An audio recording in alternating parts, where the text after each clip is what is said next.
kuki nahisemo uyu murongo umeze nko kurwanya abahanuzi kandi nanjye ndimo.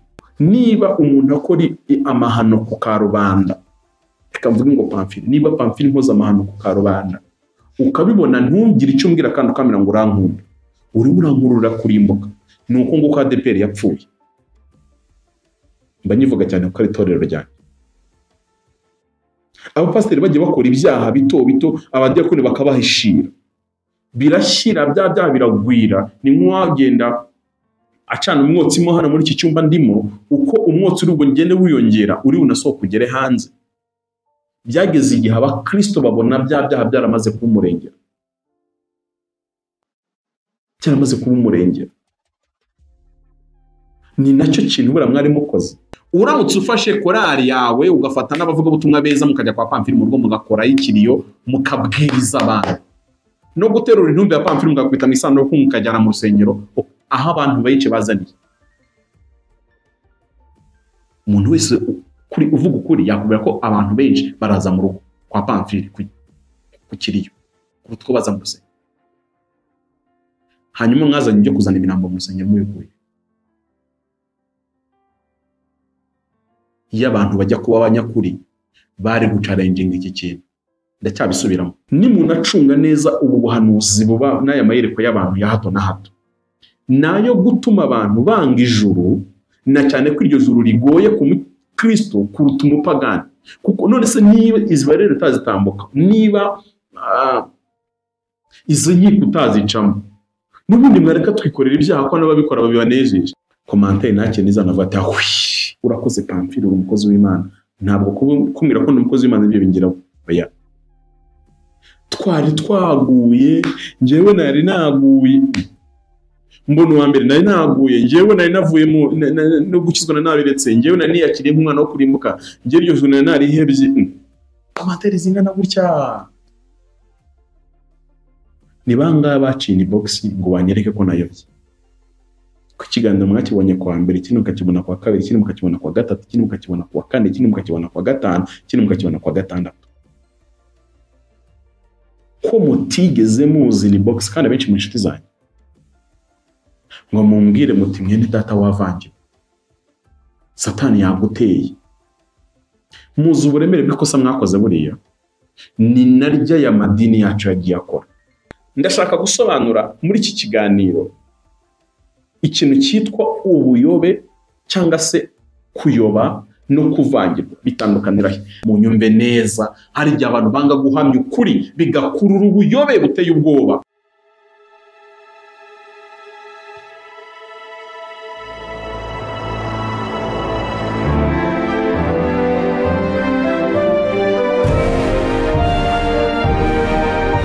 Umukora ahamagara, uwumva ijwi rye wese niyitabe. Tunezerwe twishime, tuyihimbaze, kuko ubukwe bw'umwana w'intama busohoye, umugeni we akaba yiteguye.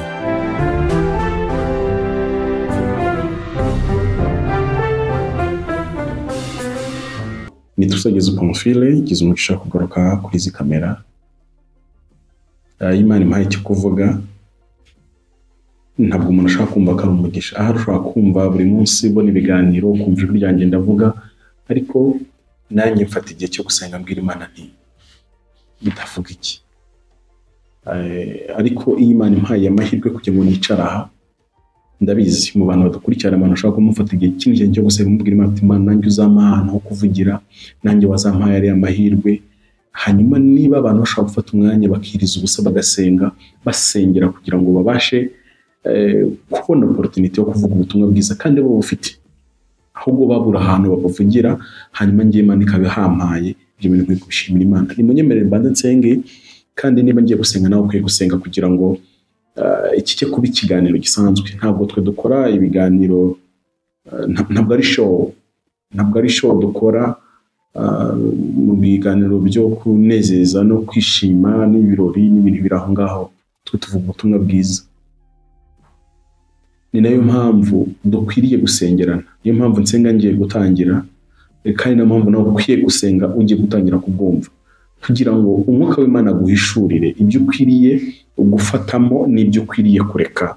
Niba ukwiye gukomeza ikiganiro cyangwa udakwiye kugikomeza, niyo mpamvu dukwiye kubisengera. Bene data, muzi neza ko umuntu ufite uburyo kandi muzima ntabwo arya ibyo abonye byose, aritonda akagenzura, kubera ko azi neza ko mu biryo turya niho dukomora ubuzima tubaho. Niba ushaka kubaho ubuzima bwiza, urya ibiryo bifite isuku, ariko niba urya ibyo ubonye byose, ukwiye kugira na mituweli kuko uzahora urwaye. Imana, mu izina rya Yesu ndagushimiye kuko unyemereye kwicara imbere y'ikamera. Umutima wanjye ufite byinshi byo kugushimira, ariko umuririmbyi umwe aravuze ngo mubyize Imana yakoze byose cyangwa yavuze byose nta kintu kikwesa nkunda. Mu kuduha Yesu nibwo tweretse urukundo dukunda. Iyo wari ugambiriye ko turimbuka nkuko tubyigishwa n'abantu benshi, wakabaye warabyihoreye ntuduhe Yesu, kuko n'ubundi twari abakandida bo kurimbuka, nkuko Pawulo abyandikiye Abefeso igice cya kabiri aravuga ngo ku bwa kavukire twarabukugirirwa umujinya nk'abandi bose, ariko kuko n'Imana dukunze duha Yesu kugira ngo tubeho, noneho duhabwe ubundi buzima, ducungurwe. Warakoze Yesu kutadusiga nk'imfubyi hano mu isi, ubwo waravuze ngo ngiye kubategurira ahanyu kandi nzagaruka mbajyane. Iyo uramuka udusize gutyo gusa, ariko ntudusigire Umwuka Wera, kari katubayeho, bari buzasange Satani aratumize, ariko ndagushimiye kuko noneho ubana natwe ibihe byose. Niyo mpamvu nkwinginze muri iki kiganiro, ntaba ari njye Pamphile, ahubwo Imana ivugire muri njyewe, kandi nsengera imitima abagiye kuri iki kiganiro bose, kugira ngo Imana ibihindure bibe nziza, kuko mbizi ni wowe wenyine muhinzi. Hanyuma ubwo ngiye kubiba ijambo ryawe, urikuze urimeze, bisabye Imana mu izina rya Yesu, amen. Maze imyaka irenga 20 nuzujwe Umwuka Wera. Iyo myaka irenga 20 nayibonyemo ibintu byinshi, ariko ndashimira Imana yabanye nanjye mu rugendo rw'imyaka irenga 20. Niyo myaka irenga 20 nasenganye n'abantu benshi, kandi nsengera ahantu henshi hatandukanye, nahanuriwe n'abantu benshi, kandi nanjye nahanurira abantu benshi. Muri iyo myaka irenga 20 nungutse kumenya Imana kunini, kandi nunguka no kumenya Satani kunini. Mwakunze kugenda mubyumva mbivuga kenshi mu gihe nagiye nibaza mbaza Imana ngo iyo tubwira ngo tubone Satani ushatse kuvuga iki, ko nta muntu arwanya uwatazi. Imana agiye impishura kuri Satani ibintu byinshi ntarinzi, ariko byagiye bingira umumaro. Icyo gihe Imana ibivuga kuko nari nkini na muto, ntabwo nabyumvaga. Byinshi nagiye byumva uko nagiye nkura mu myaka no mu gukura mu ijambo ry'Imana. Nzi kubivuga cyane, umukristo muzima ubuzima bwe bwose bwa buri munsi bukwiye kuba bushingiye ku ijambo ry'Imana. Akwiriye kuba asoma Bibiliya ku manywa na nijoro. Ntukwiriye kurya, ntukwiriye kuryama utasomye Bibiliya.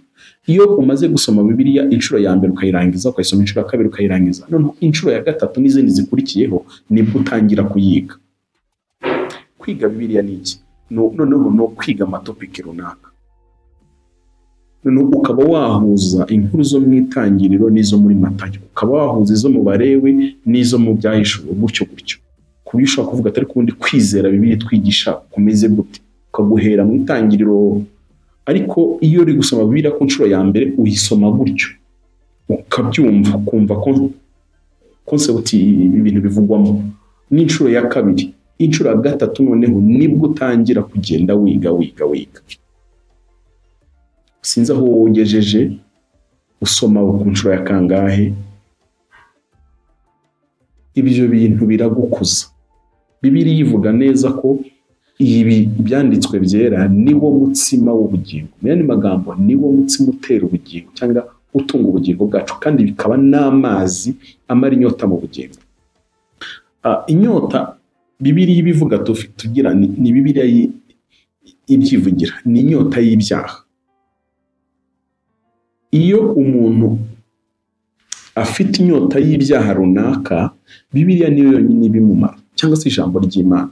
Hari abantu bakunda gufata amayerekwa n'ubuhanuzi bakabifata nk'ikindi kintu Imana yatanze cyiza kuzuza Bibiliya, mbese ku buryo Bibiliya ikigomba itagifite ituzuye. Nakunze kubijyamo impaka cyane n'abahanuzi benshi bambwira ngo niyo mpamvu ngo Yesu yasize avuze ngo umwuka azabayobora mu kuri kose, azabamenyesha ibyo ntababwiye n'ibindi biri aho ngaho. Umunyarwanda unkurikiye, ntabwo ari wowe umuhanuzi Yesu yavugaga. Yavugaga ibi byanditswe bindi bizakurikira ubutumwa bwiza Yesu yavugaga. Mu yandi magambo yavugaga ko Umwuka Wera azabasobanurira ibyo mwabonye mu Byakozwe n'Intumwa, ibyo mwabonye mu Baroma, ibyo mwabonye mu Bakorinto, gukomeza ukageza mu Byahishuwe.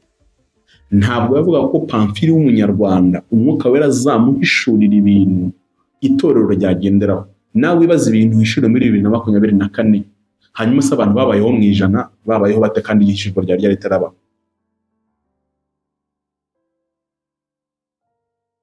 Umunyarwanda uvuka, reka mfate Pamfili, ngiye mvuka i Muhanga.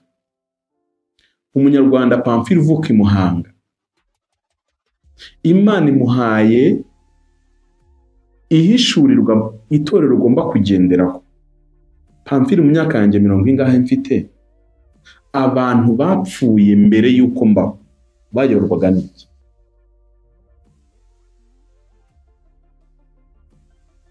Ko ngiye ibyo hishurirwa rishya mpawe. Ibyo nabyo bitumye mwitonda ku bintu by'amayerekwa. Ubuhanuzi bwose mu bugenzuzi byanditswe byera.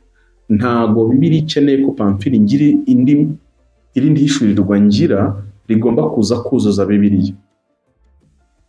Ntabwo umuhanuzi runaka mu cyumba mu bana afite ubutware bw'ubushobozi, ntabwo afite bwo guhimba indi myizerere mishya muri Bibiliya. Inkuru zo mu Bami ba 2:10-15 kumanura, dusangamo inkuru y'umwami witwa Yehu.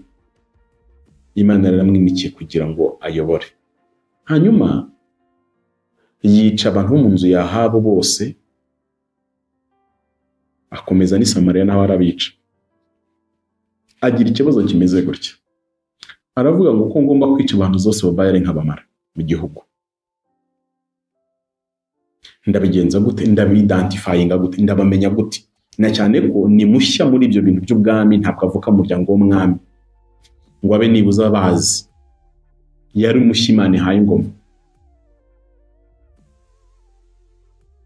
Ategura umunsi mukuru wo kuramya Bayali, yamamaza amatangazo mu gihugu hose, ashyiraho umunsi, aravuga ngo ndashaka gutamba igitambo gikomeye nkagitambira Imana yanjye yitwa Bayali. Ahabu impamvu mwishe yayikoreye gakeya, ntiyigeze ashimisha cyane Bayali, ariko njyewe ndashaka gukorera Bayali kuruta Ahabu. Umunsi mukuru wamamazwa igihugu cyose, urusengero rutunganywa neza. Uwo munsi uragera noneho asaba, urumva byari ibintu bikomeye cyane ku rwego rw'igihugu. Agaragaza ko ari umwe mu bizera bakomeye cyane ba Bayali. Hanyuma umunsi nyirizina ugeze, ahamagara abantu bose bari baje mu iteraniro, kuko yari ahamagara ati umuntu wese usenga Bayali uri muri iki gihugu cyanjye cya Isiraheli. Ubwo tuvuga Isiraheli ni cya gice cy'amajyaruguru cya gifite umugwa mukuru witwa Samariya. Utazaza muri ibi birori kandi ari asenga Bayali bazamwica, kuko twebwe abasenga Bayali twese tugomba kubihamya ku karubanda. Umunsi warageze, bambara imyambaro baraza. Bageze hanze arababwira ati noneho ni mwambara imyambaro yabugenewe yo kuramya, ku buryo twese tuba twambaye uniforme. Barazambara, binjira mu rusengero rwa Bayali. arongera asubiramo itangazo aravuga ati nta muntu uri hano waba yubaha Uwiteka ngo asohoke hakiri kare. Basigaramo ari bo bonyine baramya Bayali n'umwami ahari, batamba igitambo. Urumva ibirori biraba. Arangije arasohoka.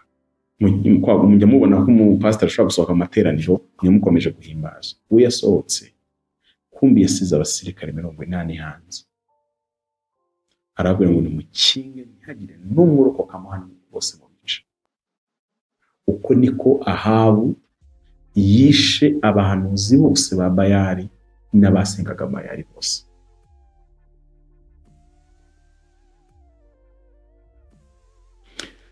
Iyo strategy ya Yehu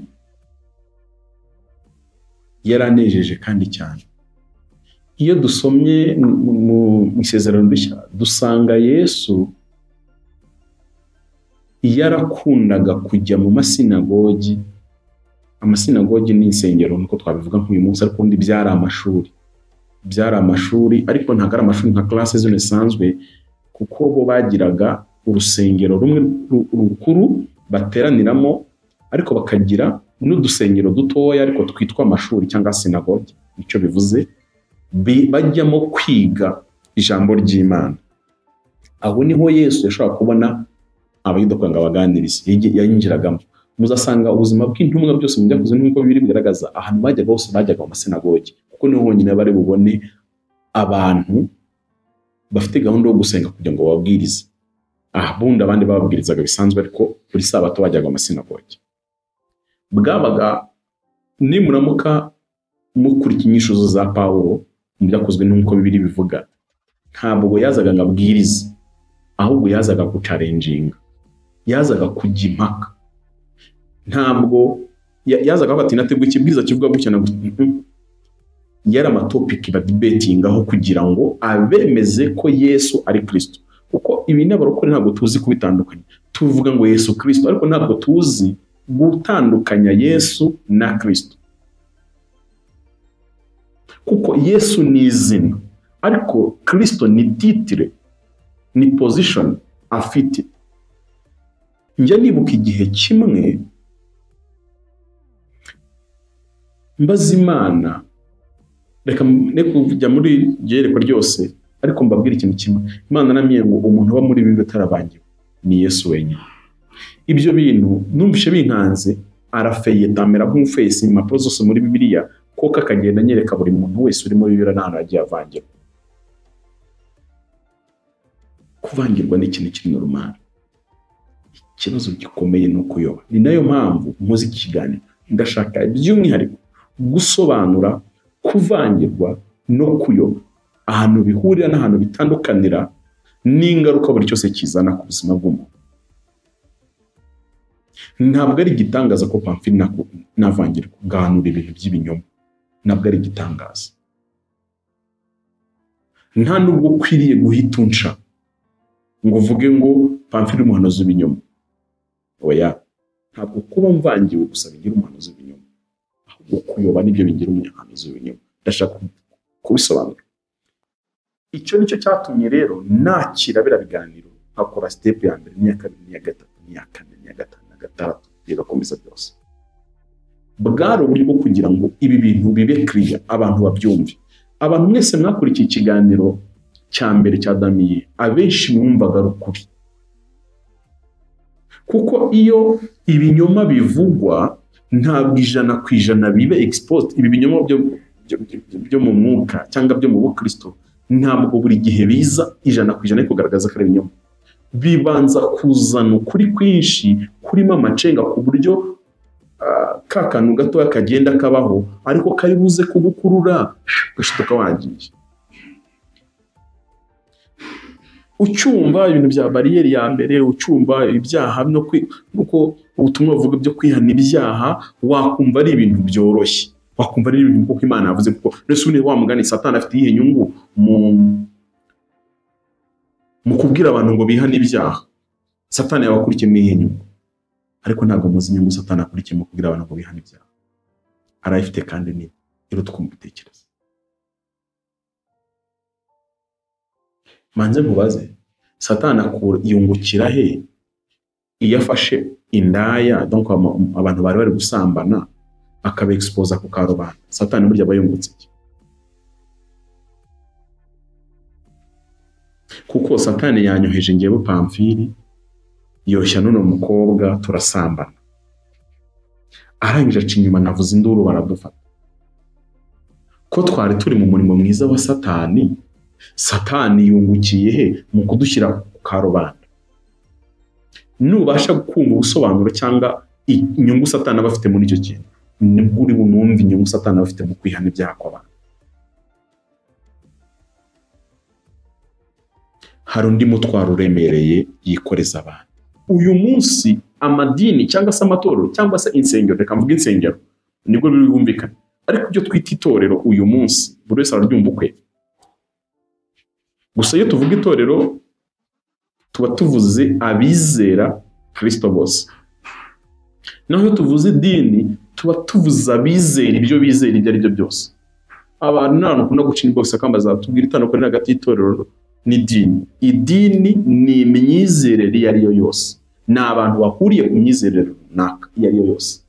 Dushobora kugira tukizera tukavuga ngo iyi telefone tujye tuyisenga, iyo ni imyizerere abantu tuzahuza ku mpamvu zo gusenga ino telefone, iryo ni ryo dini ryacu. Abantu bahuza ku gusenga Buddha, ku gusenga Bayali, ku gusenga Allah, ku gusenga gutyo, ibyo nibyo byitwa idini. Naho itorero ni umugeni wa Kristo, ni umuryango w'abizera Imana muri Kristo Yesu. Ni nayo mpamvu muri teoloji bavuga ngo itorero riba mu buryo bubiri, riba mu buryo bw'umwuka, itorero ritagaragara, hakabaho n'itorero rigaragara, ariryo twita aya madini cyangwa se itorero ry'Ikorinto, ryo muri Galatiya, ryo muri Efeso, iryo mu Rwanda iki. Ariko uyu munsi twebwe uwo mu mvugo yacu twavuga ngo itorero rya Anglikani, rya ADPR, ibyo nibyo ngo bita itorero rigaragara, ariko which is wrong. Ibyo ni concept ya teoloji ntabwo ari ya Bibiliya. Itorero buri gihe, niyo mpamvu muzasoma ibyakozwe n'intumwa ngo uko bukeye n'uko bwije Imana ikabongerera abakizwa. Imana niyo yongera umuntu mu itorero. Abanyamadini bakongera ku mubare w'abanyedini babo, ariko ntibakongera ku mubare w'abanyetorero. Imana niyo yongera umuntu mu mubare w'abanyetorero. Niyo mpamvu iyo mvuga ntabwo mbwira abantu bo mu idini runaka cyangwa se mu itorero ry'ahantu runaka, mbwira umugeni wa Kristo ari hose ku isi aranyumva, yaba ari muri Katolike, yaba ari muri ADPR, yaba ari muri Anglikani, muri Methodiste, mu Babatista n'ahandi. Satani ikintu agambiriye mu kubwira abantu ibyo kwihana ni ukubabohesha imigozi yo kubabuza ibyiringiro by'ijuru. No mu isengesho nasenze mwabyumvishe nabivuze, iyo Imana ifite gahunda yo kugira ngo iturimbure, nta mpamvu yo kuduha Yesu. Ariko Yohana yaravuze ngo mbwira isezerano basizanye natwe n'ubugingo buhoraho. Ntabwo kujya twikoreza amategeko, ngaho ngo umugore ntateye pasi y'umugabo, ngaho umugore atinze guteka, gafi. Ntabwo Imana duhamagare kugira ngo turemerere. Ntabwo icyo yaduhamagariye. Nimunacunga neza ubu buhanuzi buba n'aya mayerekwa y'abantu ya hato na hato, nayo gutuma abantu banga ijuru, na cyane ko iryo juru rigoye ku Kristo kuruta umupagani. Kuko none se niba Israel utazitambuka, niba izo nkiko utazicamo, n'ubundi mwareka twikorera ibyaha ko n'ababikora babibanejeje. Erega njye hari ibintu nemera. Iyo Imana itubwira ngo ntisha ko tuberwa n'imibiri yacu, si uko ibyitubuza imibiri yacu itabishakaga, niyo mpamvu tuba mu ntambara yabyo. Muzasome ibitabo, muzumve radiyo munasome ibitabo, umukobwa ushakashatse, ugana wa mukecuru ajya kuvuga kuri radiyo. Gusambana cyangwa se gukora imibonano mpuzabitsina bifitiye umumaro munini cyane imibiri yacu. Niyo mpamvu muzasanga abagore bamaze igihe kinini badafite abagabo, hari indwara barwara abagore bafite abagabo batarwara. abagabo bamaze igihe kinini batabona n'abagore hari indwara barwara aba bafite batagira. Ibyo ntabwo twabyirengagiza, ni proof scientifique zirahari. Ariko kuki Imana itubwira ngo noneho ngo okay mubikore ariko Pamphile n'umugore wawe gusa apana handi, wowe runaka n'umugabo wawe gusa apana handi? Nuko ariyo yonyine ifite ubasha kugira ikintu ngo kirera cyangwa kiranduye. Ariko Satani agenda twongeraho indi mitwaro kugeza ubwo n'imbabazi z'Imana tuzibura mu buzima bwacu, ndetse kubona ko n'iryo joro ntaryo tuzabona kubera ko amananiza yahishuwe. Byaba byiza tugiye kwiba, kuko abantu biba nubwo bagarurirwa ingaruka zabyo muri ubu buzima. Ariko uko biri kose umuntu akunyanganyije miliyoni, hari iminsi umarurira wari kunezerwa nashaka azakubitwa indi minsi. Icyatumye tureka ibyaha si uko bitari byiza, ahubwo nuko byadushyiraga munsi y'umujinya w'Imana. Ariko aya majuru batubwira atunaniza imitima. Hari mwene datumwe yambwira ati iki cyumweru cyose naraguye ku buryo n'ubugingo byanshije. Ndamubaza kutigeze ubimbwira mbere, ukibona ibiganiro ukabimbwira kuko wabonye nabikosoye. Ibi rero niba umuntu akora amahano ku karubanda, reka mvuge ngo Pamphile, niba Pamphile nkoze amahano ku karubanda ukabibona ntugire icyo umbwira kandi ukamira ngo urankunda, urimo urankurura kurimbuka. Ni uko nguko ADPR yapfuye. Mba nyivuga cyane kuko ari itorero ryanjye. Abapasiteri bagiye bakora ibyaha bito bito, abadiyakoni bakabahishira, birashyira bya biragwira. Ni nk'uwagenda acana umwotsi mo hano muri iki cyumba ndimo, uko umwotsi uri ubwo ngende wiyongera uri unasohoka ugere hanze. Byageze igihe abakristo babona byaha byaramaze kuba umurengera, cyaramaze kuba umurengera. Ni nacyo kintu bura mwari mukoze. Muvandimwe, niba uri umukristo, niba ndi mwene so muri Kristo Yesu, niba nkosheje kwikungaruka, ariko ninkosa ukabyihorera uti ntiteranya, urushijeho kungururira kurimbuka. Nibyo ngiye kuza gusobanura muri iki kiganiro by'umwihariko. Rero bavandimwe, ntabwo ni hano kuri tube gucuruza jamais. Wowe bifata gutyo ntacyo bintwaye, ariko kuri njyewe ndakuzi. Nshaka gucuruza, hari abapotere hano mu Rwanda batwika, hari n'abo mukorana ibiganiro kenshi ugatangira kugira utuntu wakira. Hari abantu nzi bagira views nyinshi cyane hano kuri YouTube, umushyiraho ukaba ubizi ko views zije, ariko ukaba ubizi ko n'ubugingo bw'abantu butanze.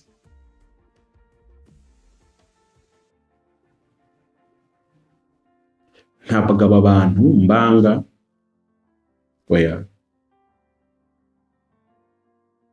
ahubwo umwuka uri inyuma.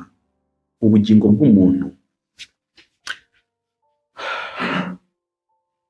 ubwo numvaga umwuka nyemeza gutegura iki kiganiro, hari urugero rukomeye cyane rwanjemo. Nari nubwo rwabaye, reka mvuge ngo nakuyeho inspiration ikomeye kuri iki kiganiro. Abantu mu Rwanda bagenda muri zino bisi nini dukunda kwita Yutongo, bino bisi byo bitwara abagenzi Nyabugogo mu mujyi n'ahandi.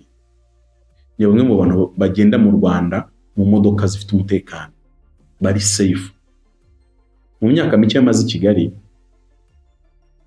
sindumvira bisi yaguye ngo yica abantu. Simbizi wenda wowe kubera imyaka myinshi wamaze waba warumvishe Yutongo yaguye nko mu Kanogo cyangwa ahandi hantu abantu bagapfa gashira. Ariko muzazumbe zindi ziragenda zijya mu ntara, zirabarimbura zikabamara. Dore ikindi kintu, ahantu baba bibireye hejuru iriya niyo impanuka ibaye zazo ntoya, no kugonga akavatiri no kugonga moto, ibintu bidahambaye. Ariko mujye muri abantu bagenda mu modoka ziri prive, ibyo babona. Reka mubwire ikintu rero cyanjemo. Iminsi ishize nateze umumotari. Nteze umumotari, umutega mfite ubwoba kuko nari maze iminsi ntega abamotari nkabona ukuntu bagenda nabi, hanyuma nza kugira umugisha none ngenda mu modoka ziri prive, mbona zino modoka nto zitwara abagenzi bisanzwe. Iyo uri muri bisi ya Yutongo, niyo ntanze urugero kuko niryo zina, sinzi izindi uko bazita, ntabwo ukuntu abamotari bagenda nabi mu muhanda ntabwo bibona, n'abanyonzi ntabwo bibona, kubera ahantu iki bisi kiri. Iyo ushaka kumenya ukuntu abamotari n'abanyonzi bagenda nabi, ujya muri izi modoka ntoya nk'amavatiri, ama pick up, amalava, nibwo ubona ukuntu abamotari bajyana nabi, kuko mamwegeranye baba bari hafi yawe banyuranaho mu buryo, nibwo ubibona. Ni nabwo utekereza ku buzima bw'abagenzi abamotari batwaye. Hanyuma ni nabwo ubona ukuntu abanyonzi ku mihanda igendamo abanyonzi bagenda nabi. Umunyonzi amanuka karuruma cyangwa se aragasyata hejuru, amanuka arakugega bya petroli, amanuka agiye kwinjira mu mano hasi. Uyu muntu umuhanda ni we wenyine ubamo, ese afite ubuzima bwinshi nka bwa nubwo muri game bakurasa kabusigaranye 9, bakurasa gasigarana 8, apfa kangaye. Byanteye gutekereza cyane kuri ibi bintu. Ariko nanone iyo ugenda kuri moto cyane nibwo ubona amafoto y'abanyamaguru. Umwanzuro ni ubuhe? Nagiye kuri moto, abantu bazi imihanda uva Kicukiro centre ujya uca Niboyi ujya Kabeza cyangwa wambuka Kanombe, umuhanda waho ni muto. Umuhanda uva munsi ya IPRC wambuka Kabeza ni muto cyane ku buryo nta bikamyo ebyiri zihatambuka rwose. Ikamyo izamuka n'impanuka ntago zanyura naho mu muhanda, bisaba kimwe iva mu muhanda ikajya mu nzira y'abanyamaguru kwanga indi komeza. Ni muto. Rero ndi kuva mu rugo ngiye mu kazi, umumotari ntwaye mbona ukuntu agenda akata adepasa ku modoka kandi imbere haturutse indi. Ndabwira ni mota, urimo uragenda nabi, gerageza ugende neza. Ahita ntuka, unyigisha gutwara maze imyaka myinshi. Ndabwira ni okay, nanjye nta bundi bugingo bwanjye mfite bumwe kandi ninjye ubufite. Ntabwo kuba ntwaye kuri moto naguhaye uburenganzira ku bugingo bwanjye. Ubuzima bwanjye ngira bumwe. Niba wowe ntabwo udakeneye kurinda ubuzima bwawe, nkura kuri moto yawe ndafata undi, kuko ngewe amagara yanjye ni ngewe uzi umutekano wayo. Naho kuba mbona we nta magara yawe witayeho ugenda expose hagati y'izi modoka ebyiri unyuzemo, nta mwanya urimo, uw'imbere ya dafrene bari kutugonga kandi nabonye ko bikoze rimwe bikoze kabiri. Harakara cyane abantu no mvana kuri moto yawe, kuko ubuzima bwanjye Pamphile, kuba nicaye kuri moto yawe ntabwo mbuguhaye ngo bujunguze gutya uko byumva nuko bishaka. Ni nacyo kintu mbwira abakristo, kwemera kujya mu rusengero runaka, kwemera ko Pamphile guhagarara imbere, ntabwo bivuze ko umuhaye ubugingo bwawe ngo abuzunguze uko abushaka. Abakristo benshi mwakoze amakosa yo gufata ubugingo bwanyu mukabuhereza abapasiteri bakabuzunguza uko babishaka, mukabuha abahanuzi akababutwara uko babishaka. Ngaho umuhanuzi ari inkuru nahoze mbona kuri TV1 hano mu Burasirazuba, umunyamakuru yavuze ati dore ino nzu uko aha hantu mubona ino ntabire, ntago ari intabire, yahoze ari inzu. Ejo bundi ngo umuhanuzi araza arababwira ngo irimo amagini, ngo kandi ngo ari umwana we uri mu bitaro, kugira ngo akire nuko ino nzu muyisenya. Abana b'umusaza baraza barisenya, umusaza ararira avuza induru, abayobozi batabaye basanga inzu bahereye ngo mu masaha 10 bayisenya za mu gitondo, bagejeje mu rukerera yarangiye ni intabire. Ngo n'umuhanuzi yavuze ngo kuyanga amagini ngo ave mu rugo, ngo umwana w'umwitarakire. Kuvandimwe amagini kare imyuka naho yaba muri iyo nzu urayisenya se, hanyuma bagiye barakujyemo n'ubundi we bari barimo. Ntago amagini yarari mu nzu, ntago abademoni batura mu nzu, batura mu bantu. Abantu mwafashe ubuzima bwanyu aho kubuha Kristo. Niyo mpamvu iyo nkunda gutangira ibiganiro mwumva mvuga ngo abantu dusangiye ubwami, amakuba, akwihangana no gucungurwa no muri Kristo Yesu. Bibiliya yakomeje ivuga iki? Ngo yemwe abageragezwa nk'uko Imana ishaka, ni mubitse umuremyi wo kwizerwa ubugingo bwanyu, hanyuma mukomeze mukore neza. Ariko wowe wari ufashe ubuhereza Pamphile, wari ufashe ubuhereza umuhanuzi mwene wanyu uzi, wari ufashe ubuhereza apotre wanyu, koza amakosa. Ni nko kujya kuri moto, umumotari akaba ari kuri telefone, yewe sheri umumotari agutwara kuri telefone, umumotari agutwara ariko arimo arakata mu modoka gutya na gutya. Ntabwo witaye ku buzima bwawe. Ni nayo mpamvu polisi izi ikavuga ngo umuntu uri kuri telefone bakwandikire, muntu udeviye ibyapa ugira gute ubiviyora, bakwandikire contravention kwa ngo wumve urebe ikintu ukoze.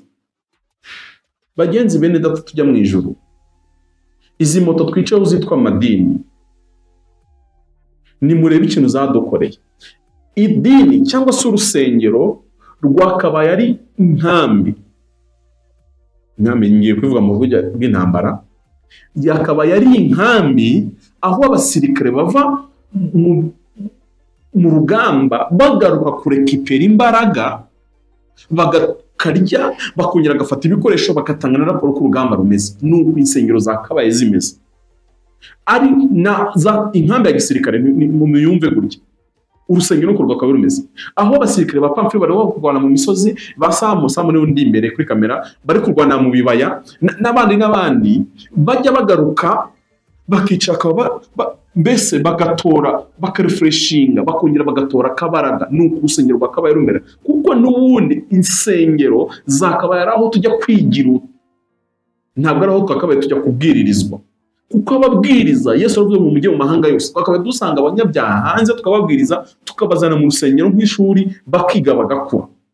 Nuko isengero, nuko amadini twakabaye tuyajyamo bimeze. Pamfili nkabajya ku cyumweru gusenga, cyangwa se wowe ujyayo ku isabato nabyo barakureba, tugiye kugira ngo turekipere imbaraga, twongererwe imbaraga, twongererwe ibidukomeza. Ariko kugira ngo urusengero ruhinduke inkambi yo kudusubizamo imbaraga, hahindutse ibitaro by'indembe n'inkomere zitagira n'intumba, ahubwo bihinduka n'amarimbi. Ubu insengero dufite uyu munsi uzigiye mu mwuka ukareba, ni ibitaro bya bindi by'inkomere n'indembe zimwe zashengukiye mu buririzi. Mbese hahandi usanga umuntu ameze nk'uwapfuye n'ubundi akiriho atera kuka ati ariko ntacyo, Imana yarankunze. Abandi ni inkomere barajejeta amaraso ahantu hose, n'ibisebe by'imivogo. Nabyo Yeremiya yavuze ngo ibisebe by'ubwoko bwanjye babyomoye babicaye hejuru ntibyize bikira. Igisebe kitavuwe gihinduka kanseri. Nuko insengero zimeze, abadiyakoni ni indembe, abapasiteri ni indembe, abaririmbyi ni inkomere ziraho harimo n'imirambo yapfuye ibura babishyingura. Uzi nko kujya mu mwuka ukabona korari ni intumbi ziguhagaze imbere, ni zombi. Ibyo twifite mu matorero uyu munsi.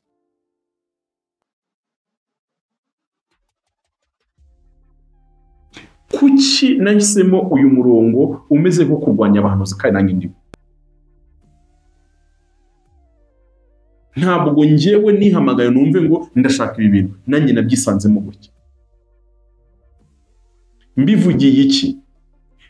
Muri statistike z'u Rwanda sinzi heruka ko uyu munsi sinzi amabaro ahageze, ariko nibuze aho mbiherukira abakristo bari ku kigero cya 95%. Hari gihe bari 92 muri 95, izo statistike zigenda zindagurika. Ubu sinzi no ku kigero kingana gute. Bivuze iki?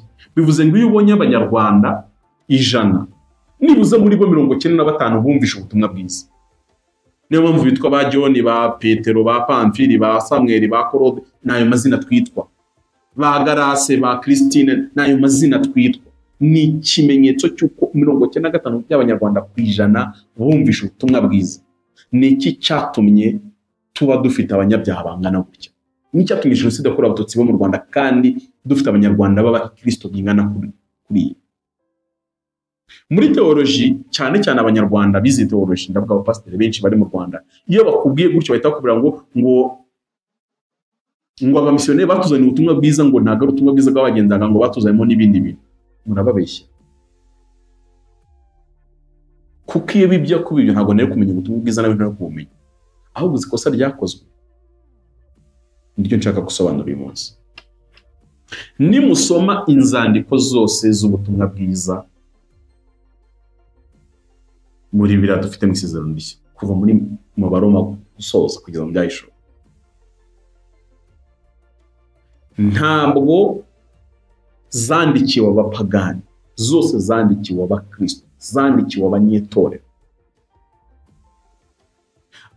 Paulo yaragendaga akababwiriza, cyangwa se Petero, kuko ibyakozwe n'intumwa bijya kuva ku gice cya mbere kugeza nko ku gice cya hafi cya 14, batubwira ibintu bya Petero niwe urimo cyane, ariko kuva kuri 14 kusoza kuri 22 ni Pawulo. Nucunga ubuzima bw'intumwa bagendaga babwiriza abanyabyaha kuva mu byaha, ariko baje guhura n'ikindi kibazo nyuma yaho, aricyo cyatumye Bibiliya yandikwa kugeza uko tuyifite uyu munsi. Nacyo numva kiba mu mutima wanjye nahagurukiye gukora niki. Baragiye babwiriza abantu bava mu byaha, bakira Yesu Kristo nk'umwami n'umukiza wabo, nyuma hahaguruka abigisha b'ibinyoma, nyuma hahaguruka abahanuzi b'ibinyoma, babibura cyangwa se barandura imbuto nziza umwuka wera yabibye mu mitima y'abantu, babakura ku butumwa bwiza babizeza ikindi kitari ubutumwa bwiza. Ni nacyo kibazo dufite uyu munsi mu bakristo.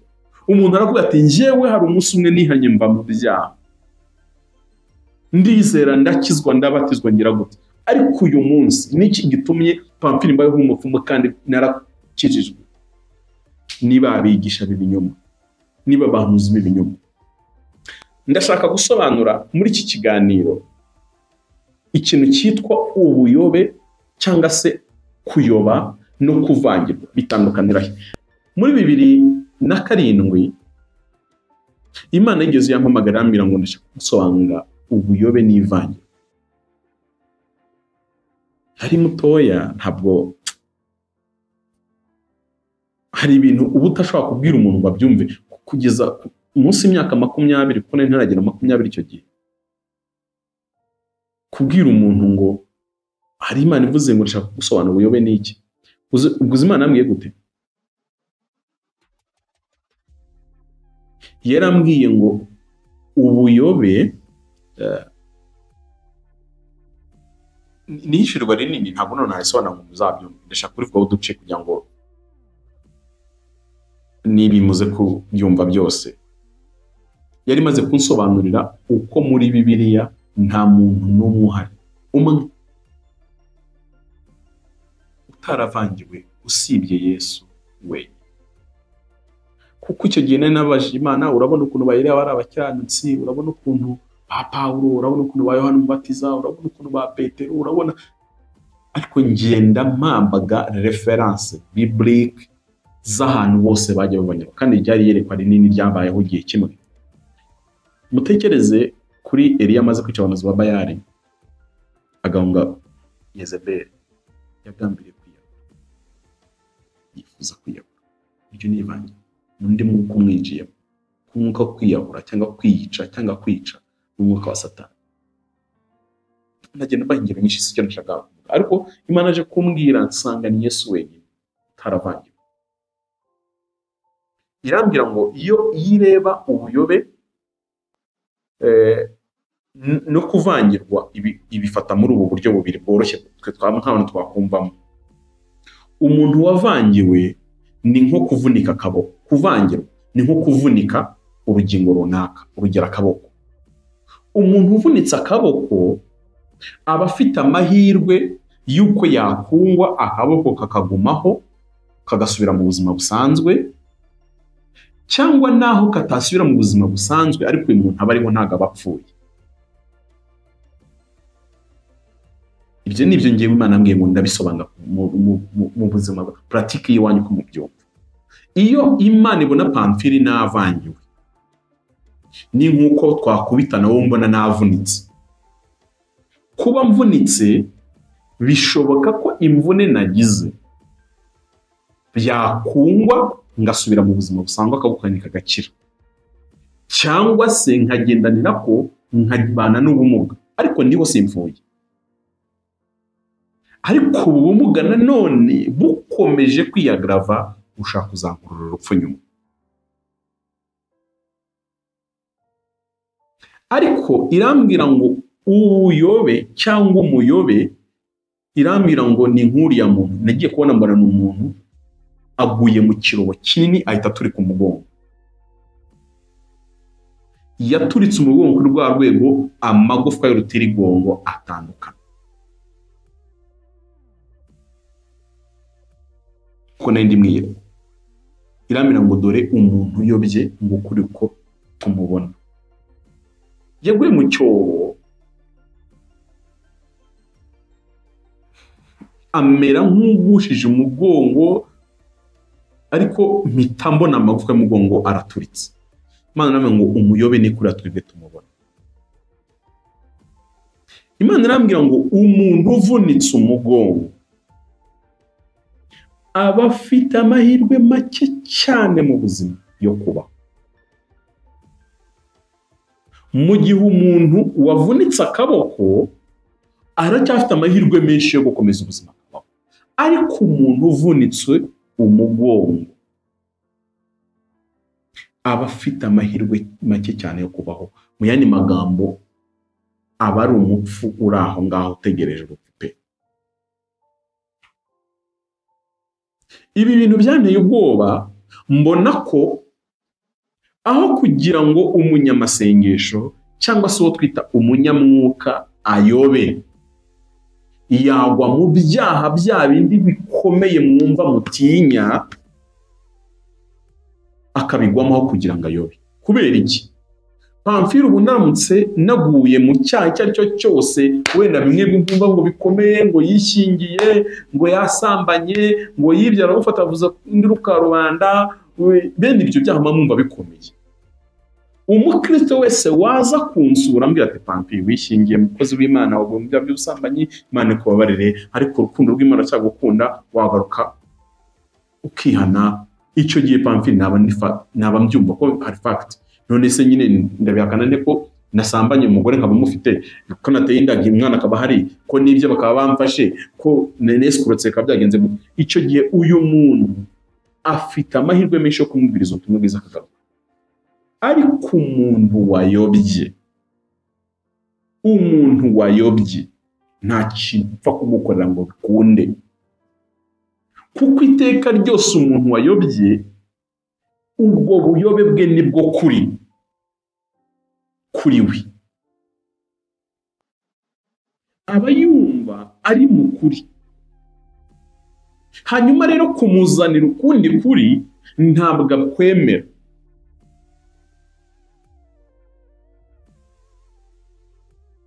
Mwumva itandukaniro riba hagati y'ubuyobe no kuvangira. Niyo mpamvu uzabona Pamfile ishobora kugirwa ibiganiro ndekura nkabyumva, kuko uyu muntu si ubuyobe ahubwo wenda yavangiwe. Ibi byo biroroshye nimukosora arabyumva. Bitandukanira he rero?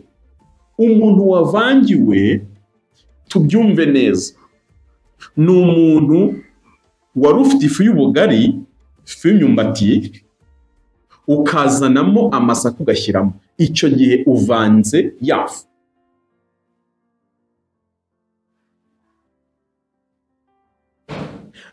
Nukora ubugari urabona umutsima witwa rukacarara, niko mu Kinyarwanda bawitaga, simbizi nako mwese muwita, cyangwa se uri aho ngaho.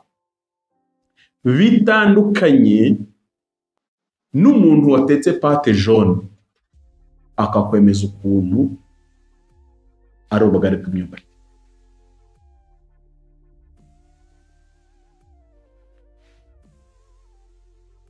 Kuko uyu muntu atetse pate jaune, ntacyo, reka dufate kawunga kuko ari umweru. Uyu muntu atetse kawunga, mwihangana abakoresha Igiswahili ubwo kawunga mushaka kumva ikindi, twebwe iwacu kawunga ni ubugari bw'ibigori ariko by'umweru. Pate jaune ni cyane by'umuhondo. Ubugari bw'inyumbati twe tubwita ubugari, bashobora kuba nyuma mufite andi mazina. Uyu muntu utetse kawunga akakwemeza ukuntu ari ubugari bw'imyumbati kuko byose ni umweru, mushobora no kurwana. Ariko uyu muntu watetse ubugari bw'imyumbati bongeyemo amasaka, uri by'umweru kutariko nawe ntubibona ko ibi bintu bimeze gutya. Ngiryo itandukaniro hagati yo kuyoba no kuvangira. Tuvangirwa gute rero mu buzima bwacu bwa buri munsi? Ni ukuba nicaye hano Pamfile nuzuye umwuka wera, ariko nava inyuma ya kamera umujinya ukanyica ngukubita nk'umwana. Uwo mujinya uturutse kuri Satani, iryo ni ivangirwa himbayeho. Mu kanya nkuzurwamo no gutukana. Hari ugutukana ko kuvuga ibintu mu mazina yabyo, ari no gutukana reka mvuge ngo by'ibyaha. sinzi na mwumva ko bitandukanye. Nk'urugero nka Yohana Umubatiza yabwiye abasirikare n'abafarisayo n'abandi bantu bari baje kubatizwa, ati mwabana b'inciramo. Wumvisha ibyo bintu abivuze wakumva tukanye, ariko si byo. Burya kuko amaso y'umwuka n'ibyo bintu ari kubona.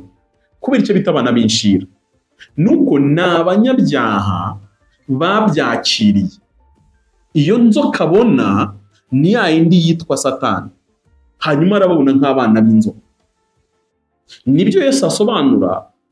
Yohana n'ubyandika neza akavuga ngo muri abaso Satani. Bati gute se twe turaba Aburahamu? Ati oya, iyo muba Aburahamu nimurebe imirimo mukora nibigaragaza so.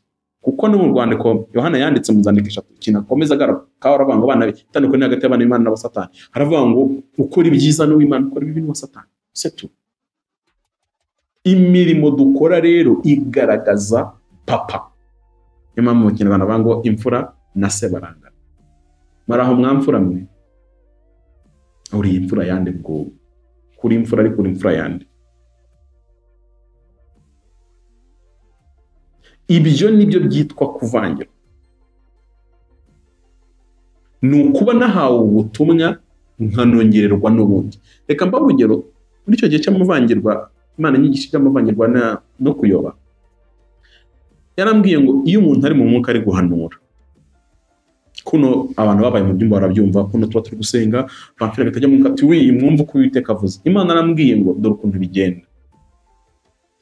Iburyo bwa Pamfili uri mu mwuka uri guhanura haba hari umumarayika uzanye ubwo butumwa. Niyo mpamvu ikintu mukwiye kucyitondera mu mvugo y'Imana. Uzumva ashobora kuvuga ngo Pamfili ndavuze ngo Uwiteka yambwiye ngo mbabwire, cyangwa mukanya nkavuga ngo Yesu yampumye, cyangwa se nkavuga ngo marayika w'Imana yambwiye.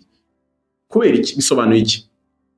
Ubu none abaturage mu Rwanda tugira gahunda yitwa Girinka. Abantu bafite amafaranga mujye namwe kandi muyitera inkunga. Ni byiza ko abaturage b'u Rwanda bongera korora. Ni projet yatangijwe na Perezida Kagame aha abaturage inka.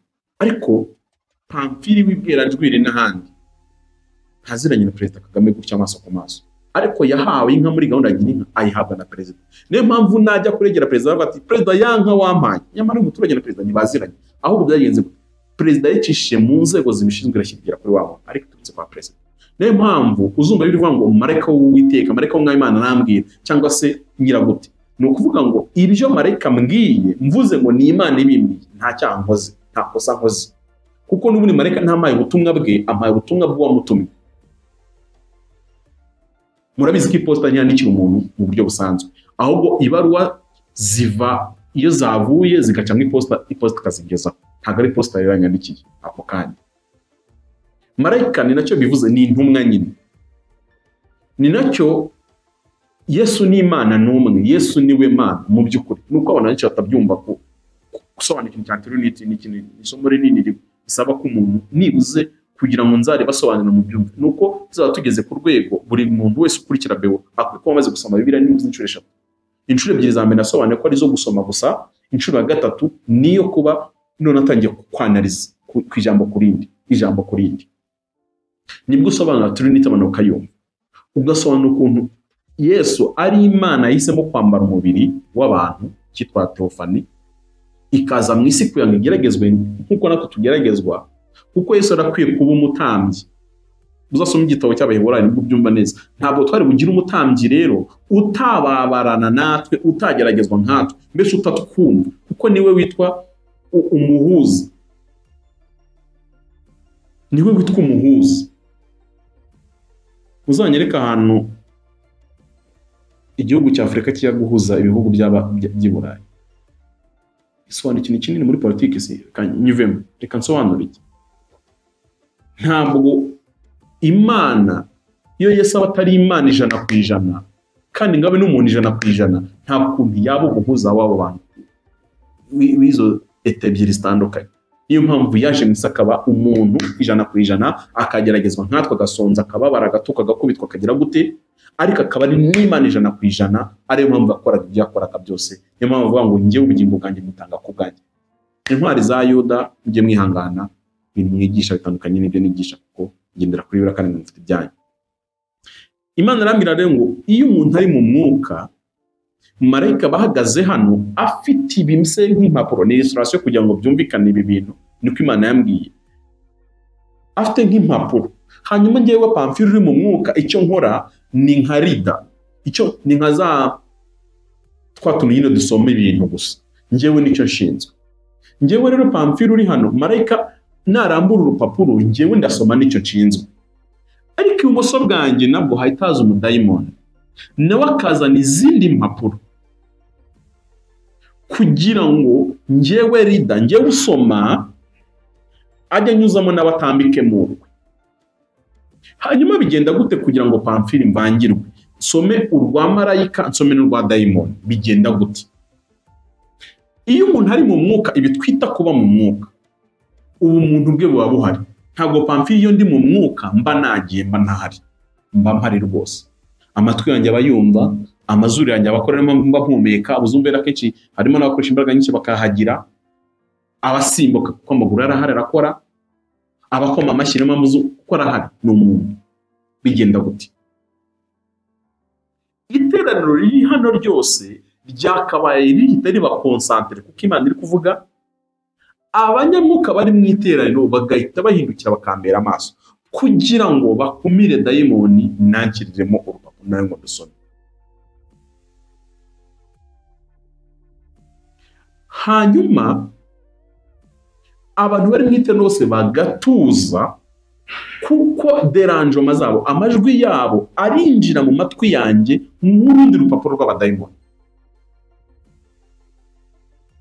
Niyo mpamvu uzabona abantu bavanyirwa bati, Pamfile ntangira kuvuga mu ndimi, yewe nishimiye nko mu mwuka, umuntu agataza, yivuga Uwiteka we, vuga, vuga Mana we, vuga. Muzi ikintu mukoreye Pamfile?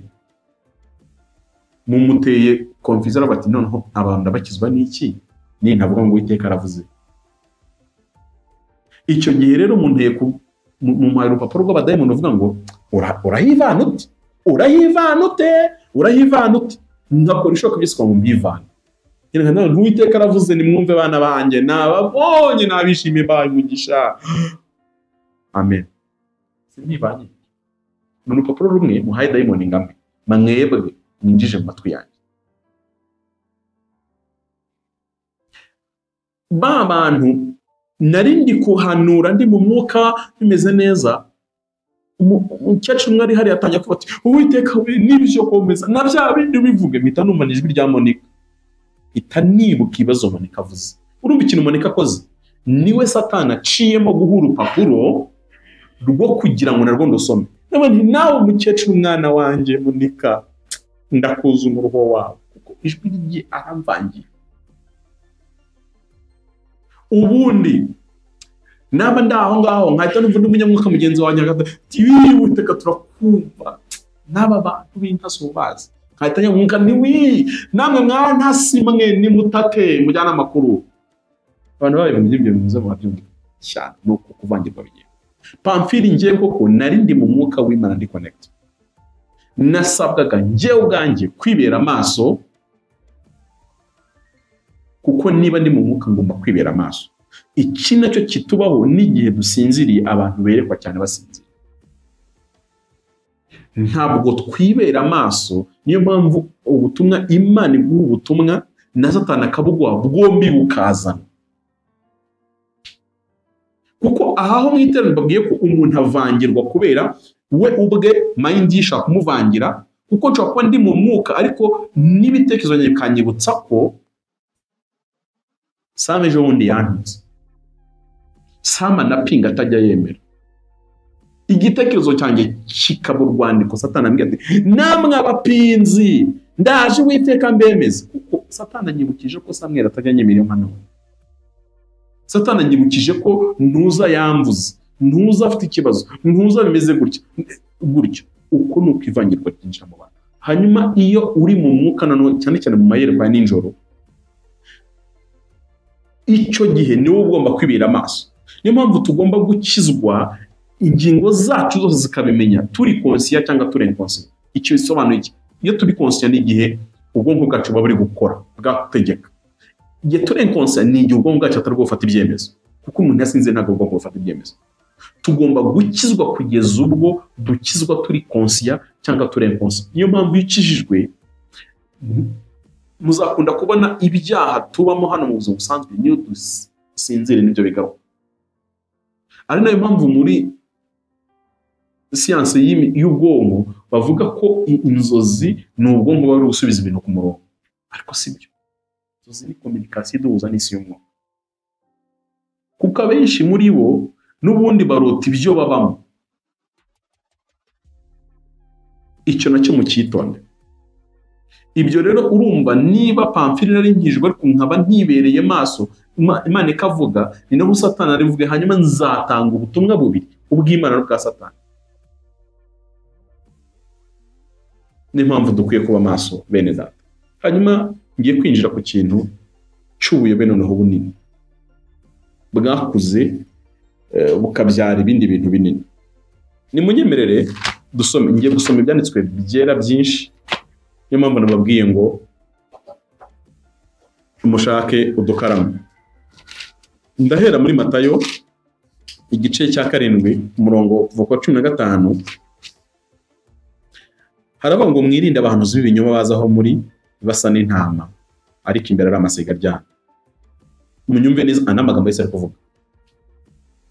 Icyambere, aba ni abahanuzi, kuko umuhanuzi n'uwo ari we wese uvuga yatumwe n'Imana. Niho abahanuzi n'abapfumu batandukanye. Ariko Bibiliya igahita ngo ni abahanuzi b'ukuri cyangwa abahanuzi b'ibinyoma. Noneho aba bahanuzi, tuvuze ijambo ngo Pamfili umuhanuzi gusa, okay, ariko tugakomenya niba ari ukuri cyangwa ari ibinyoma, kuko bombi bitwa gutyo, bitandukanye n'abapfumu. Mwirinde abahanuzi b'ibinyoma bazaho muri basa n'intama ariko imbere ari amasega. Katuvugisha ukuri. Wowe nkurikiye utarambona amaso ku maso, wabuze uko nsa mu gituza niba harimo ikibibi cyangwa nta kirimo. Intama n'isega bitavuze cyangwa ngo bikore, gusa ubibonye gutya isega yiyambitse uruhu rw'intama, ntabwo wabimenya. Muzabamenyera ku mbuto zabo. Mbese hari uwasoroma imizabibu ku mugenge cyangwa imbuto z'umutini ku bitovu? Umutini n'ibitovu birasa. Iyo ubyitegereje byera imbuto z'icyatsi zakwera neza zikaba umuhondo. Ni nako aba bantu bameze. Nuko igiti cyiza cyose cyera imbuto nziza, ariko igiti kibi cyera imbuto mbi. Bantu munkurikira kuri YouTube, tutarabana ntushaka kumenya imbuto zanjye. Imbuto mubana kuri YouTube ntabwo ari imbuto zanjye. Murishuka cyane, kuko ubu none hambwiye mu kameramani ngo buhagaritse, nshaka kumara amasaha 2 ntasubira ku kiganiro kandi tukaza gukomerezaho cyari kigeze. Ntabwo imbuto zanjye zigaragarana kuri YouTube. Niba ushaka kumenya imbuto zanjye Pamfili, ngwino tubane, mba bugufi bwa hato na hato, tugira n'ibintu by'imishinga nibwo uzamenya ko nkijijwe. Iki rero kutakimenya nicyo gituma mwizera abantu baba YouTuber, mukizera abantu mubonye kuri YouTube. Kuri YouTube umuntu azambaye costume, muri mwe n'induzi ikintu nambaye hasi. Uzi niba nambaye inkweto cyangwa nazambaye, uzi niba nambaye ikabutura cyangwa nambaye ipantaro, urabizi. Urimo urabona hano hejuru no kamera kweretse. Ntabwo uzi, urimo urabona nsoma, ntuzi Bibiliya ndi gusoma yari. Urimo urabona ndeba, ntuzi igihateretse. Aha kuri YouTube tubereka ibyo dushaka kubereka. Niko video zikoze. Ni nako ubuzima bw'abantu benshi buteye imbere yanyu. Ni mwitonde, nushaka kumenya imbuto za Pamfili, wizishakira kuri YouTube gusa. Nuko igiti cyiza cyose cyera imbuto nziza, ariko igiti kibi cyera imbuto mbi. Igiti cyiza ni kibasha kwera imbuto mbi, kandi igiti kibi ntikibasha kwera imbuto nziza. Igiti cyose gitera imbuto nziza kirakibwa kikashugunywa mu muriro, nuko bazabateranya, muzabamenyera ku mbuto zabo. Narekeraho. Ariko umuntu wese umbwira ngo mwami mwami, si uzinjira mu bwami bwo mu ijuru keretse uko ibyo twese ashaka, nako mukumbe neza. Njye n'ubwo bisobanura ijambo nabi, ariko iyo ushaka kumva ijambo uryumva muri context ryavugwamo. Hari igihe umuntu uzumva akubwiye ijambo agakura ijambo rihuje n'ibyo ari kuvuga, ariko context byavuzwemo bikaba bitandukanye n'ibyo bintu yavugaga. Kumva nk'umuntu ashaka kuvuga nk'ijambo ryavuzwe n'abarwanya Imana, ariko umuntu ngewe Pamphile nkarivuga gukikisha Imana ntabwo ari byo. Niba ushaka kumva icyo Yesu yavugaga hano, yavugaga iki? Yaravugaga abantu bera imbuto zo kuvuga mwami mwami mwami mwami mwami, ariko imbuto zo kubaha Imana ntibazigire. Ego umuntu wese umbwira ngo mwami si buzinjira mu bwo mu ijuru keretse uko rwego ashaka. Benshi bazambaza kuri uwo munsi bati mwami ntitwahanuraga mu izina ryawe, ntitwakoraga kwirukanaga abadayimoni mu izina ryawe, ntitwakoraga ibitangaza byinshi mu izina ryawe. Nibwo nzaberura sinigeze kubamenya, nimwumve imbere mwakoze ibintu, mwumve neza. Niyo dusomye ibyakozwe n'intumwa dusangamo abantu birukanaga abadayimoni mu izina rya Yesu ariko badakijijwe. Ntabwo kwirukana abadayimoni ni ikimenyetso cy'uko umuntu akijijwe, kuko abadayimoni baba mu byiciro, ari ibyiciro bitoya bitewe n'izina rya Yesu gusa kwivuga, hakaba n'ibyiciro binini byo bikora narize kandi utapfa kwirukana muri ubwo buryo. Ntabwo kuba Pamphile gusengerwa abadayimoni bakagenda ikimenyetso cy'uko umukozi w'Imana Jean, ntabwo ari byo. Ibintu by'abantu byibeshyaho. Kuba umuntu yahanuye ntabwo bihita bimugira umwana w'Imana. Mwibuka abantu babonye Sawuli Beteli ari guhanura Dawidi bagira ngo Sawuli arakijijwe. Yari ari ahantu hari ibihe, yari ku musozi w'ubuhanuzi. Bibutse ko iyi misozi ibi bitwereka ko hari imisozi Imana ishaka guturaho gutya ikazi kaba ku musozi ku buryo uhagera ukumva presence y'Imana, ariko hari n'imisozi ugeraho y'abarozi cyangwa ya Satani, nabwo imbaraga zawo zikagufata. Niyo mpamvu nkunda kubwira abantu mwitondere udututi muhora uruhimbi, sinzi ko mu bwinshi nazivuga, aritari.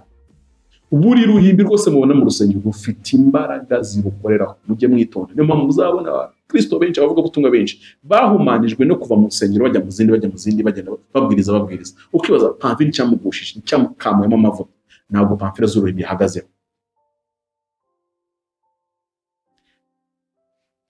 Nusoma mu gice cya 24 nabwo n'amagambo Yesu yavuze cya hano muri Matayo, ndacyari muri Matayo mu gice ku murongo wa 23, reka nsome nk'imirongo 2 mwumve neza kuri iki kintu cyitwa abigisha cyangwa se inyigisho z'ubuyobe. Matayo 24 kuva kuri 23 aravuga ngo icyo gihe umuntu nababwira ati dore Kristo ari hano n'undi atari hano, ntimuzabyemere, kuko abiyita Kristo n'abantu z'ibinyoba bazatuka bagakora ibimenyetso bikomeye bitangaza kugira ngo babone uko bayobya n'intore niba bishoboka. Dore mbibabwiye bitaraho.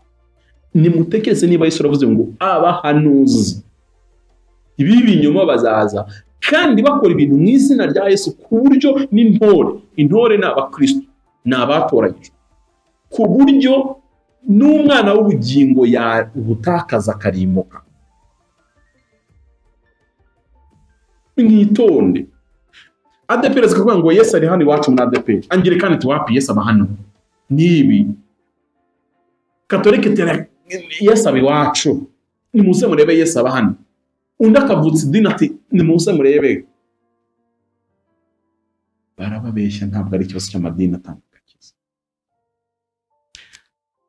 Ngiye gusoma urwandiko rwa Yuda, ntabwo ari inkuru ndende, kandi niba ugira ubute ushaka kuzaryihorere kubera ko nta munyabuto uzarijyamo. Urwandiko rwa Yuda ni igice kimwe, ndarusoma rwose, ntabwo rugoye, nta nubwo ari rurerure cyane ku buryo kurusoma byatugora. Haranditse ngo Yuda imbata Yesu Kristo kandi mwene se wa Yakobo, ndabandikiye mwebwe abahamagawe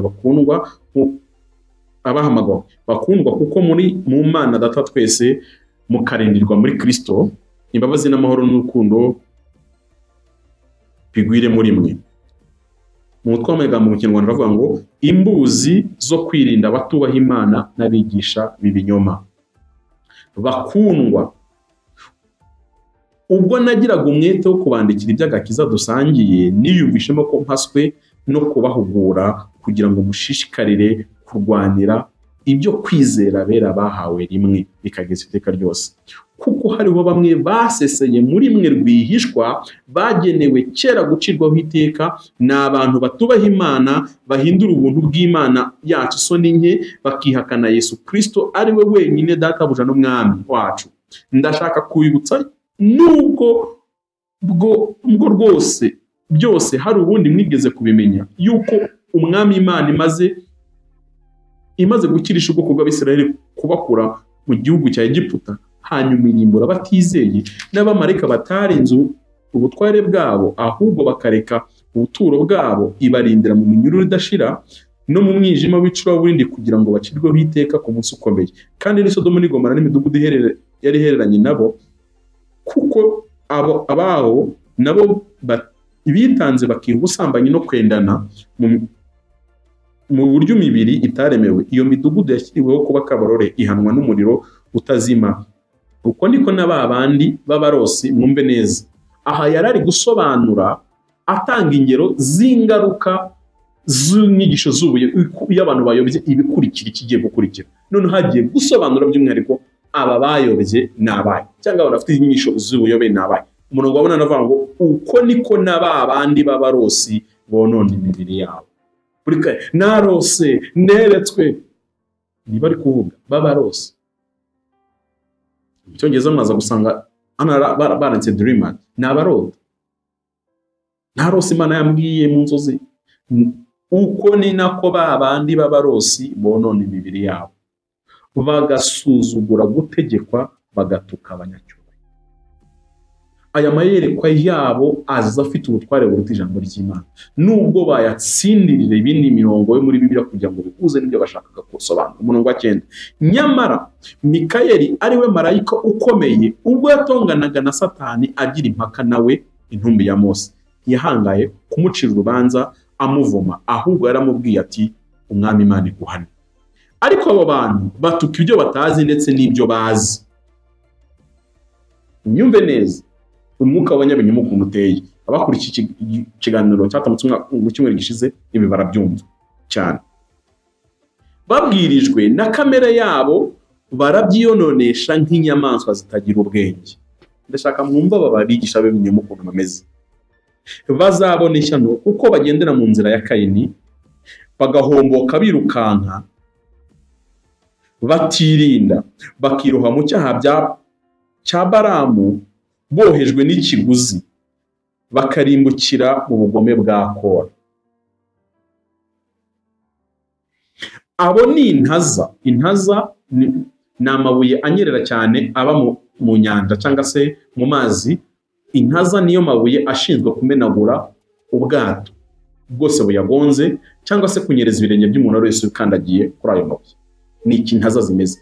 Aha rero Yuda arimo aravuga ngo abo ni intaza. Mu yandi magambo, bashinzwe kumenagura ubwato cyangwa agakiza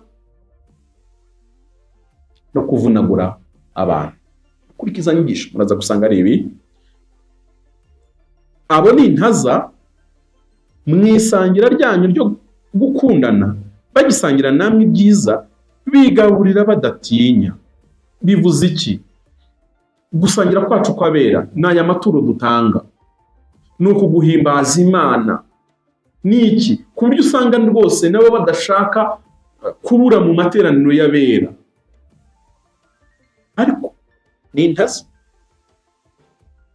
Ni igicu kitagira amazi kijyana hose n'umuyaga. Ni ibiti bikokotse bidafite imbuto, byapfuye kabiri, byaranduwe. Umva uko iyo Imana ibareba ibibabona. Umuntu wese ubonye igicu agira ibyiringiro ko imvura igiye kugwa. Ariko ibi byo ni ibicu bitagira amazi, umuyaga uhita bijyana. Mwumvishe inyigisho zabo kanya kamwe uba wumva ari nzima, ariko ugategereza ibyiringiro by'ubugingo ukabibura. Ubonye igiti wiringira imbuto zacyo, isarura rya mbere rikaba irya kabiri ukabura umusaruro. Ni ibiti bipfuye kabiri, ni ibiti byaranduwe. Ni umuraba wo mu nyanja ushega. Muvandimwe, umuntu wese abonye umuraba wo mu nyanja, umumaro w'umuraba wo mu nyanja ni umwe gusa, ni ukwangiza. Nta kindi kintu cyiza na kimwe umuraba wo mu nyanja umara. Ni ukumenagura amato, ni ukubahamisha abantu, ni ukuteza imyuzure ku butaka n'ibindi biranga. Ni uko abigisha b'ibinyoma bameze, ni uko abantu b'ibinyoma bameze. Babiri furo ari ry'ibiteye isoni byabo, ya mayerekwa n'ubuhanuzi bwabo, ni inyenyeri zizerera zibikiye umwijima w'icuraburindi iteka ryose. Nusoma neza ijambo ry'Ikigereki bakoresheje hano rimeze nka rya nyenyeri twita kibonumwe, irarajya ugahita ijya mu mwijima ukayibona. Inyenyeri kirabya wakaba utegereje umucyo kugiye gutambika, ariko wapfa umwijima uhita uyimirwa ijya. Henoki wa karindwi uhereye kuri Adamu yahanuye ibyaba ati, dore Uwiteka yazanye n'inzovu nyinshi z'abera be kugira ngo agirire bose ibihura n'amateka baciriweho, no kwemeza abatubaha Imana bose kuri kw'imirimo yose yo kutubaha Imana bakoze batubaha Imana n'amagambo yose akomeye abanyabyaha tubaha Imana bayitutse. Abo ni abitotomba n'ababubura bagenda bakurikiza irari ryabo, akanwa kabo kavuga amagambo atumbyemo agasuzuguro, bubahira abantu kubakuraho indamu. Ariko mwebweho bakundwa, mwibuke amagambo yavuzwe kera n'intumwa z'Umwami Yesu Kristo uko azababwiye ziti, mu gihe cy'imperuka hazabaho abakobanyi bagenda bakurikiza kwifuza kwabo kunyuranye n'iby'Imana. Abo nibo bazana kwirema ibice, ni abantu ubuntu ntibafite umwuka. Ariko mwebweho bakundwa, mwiyubake ku byo kwizera byera cyane, musengere mu mwuka wera, mwikomeze mu rukundo rw'Imana, mutegereze imbabazi z'Umwami wacu Yesu Kristo zisohoreza ku bugingo buhoraho. Abavugisha impaka mubagirire impuhwe, abandi mubakirisha ubwoba mubahubuje mu muriro. Ibi nibyo mukunda kumva nkora, mukumva ndavuga umuntu nkaho nta kindi mbikora, nko kumukirisha ubwoba kwa ngo mere nk'umuhubuye mu muriro.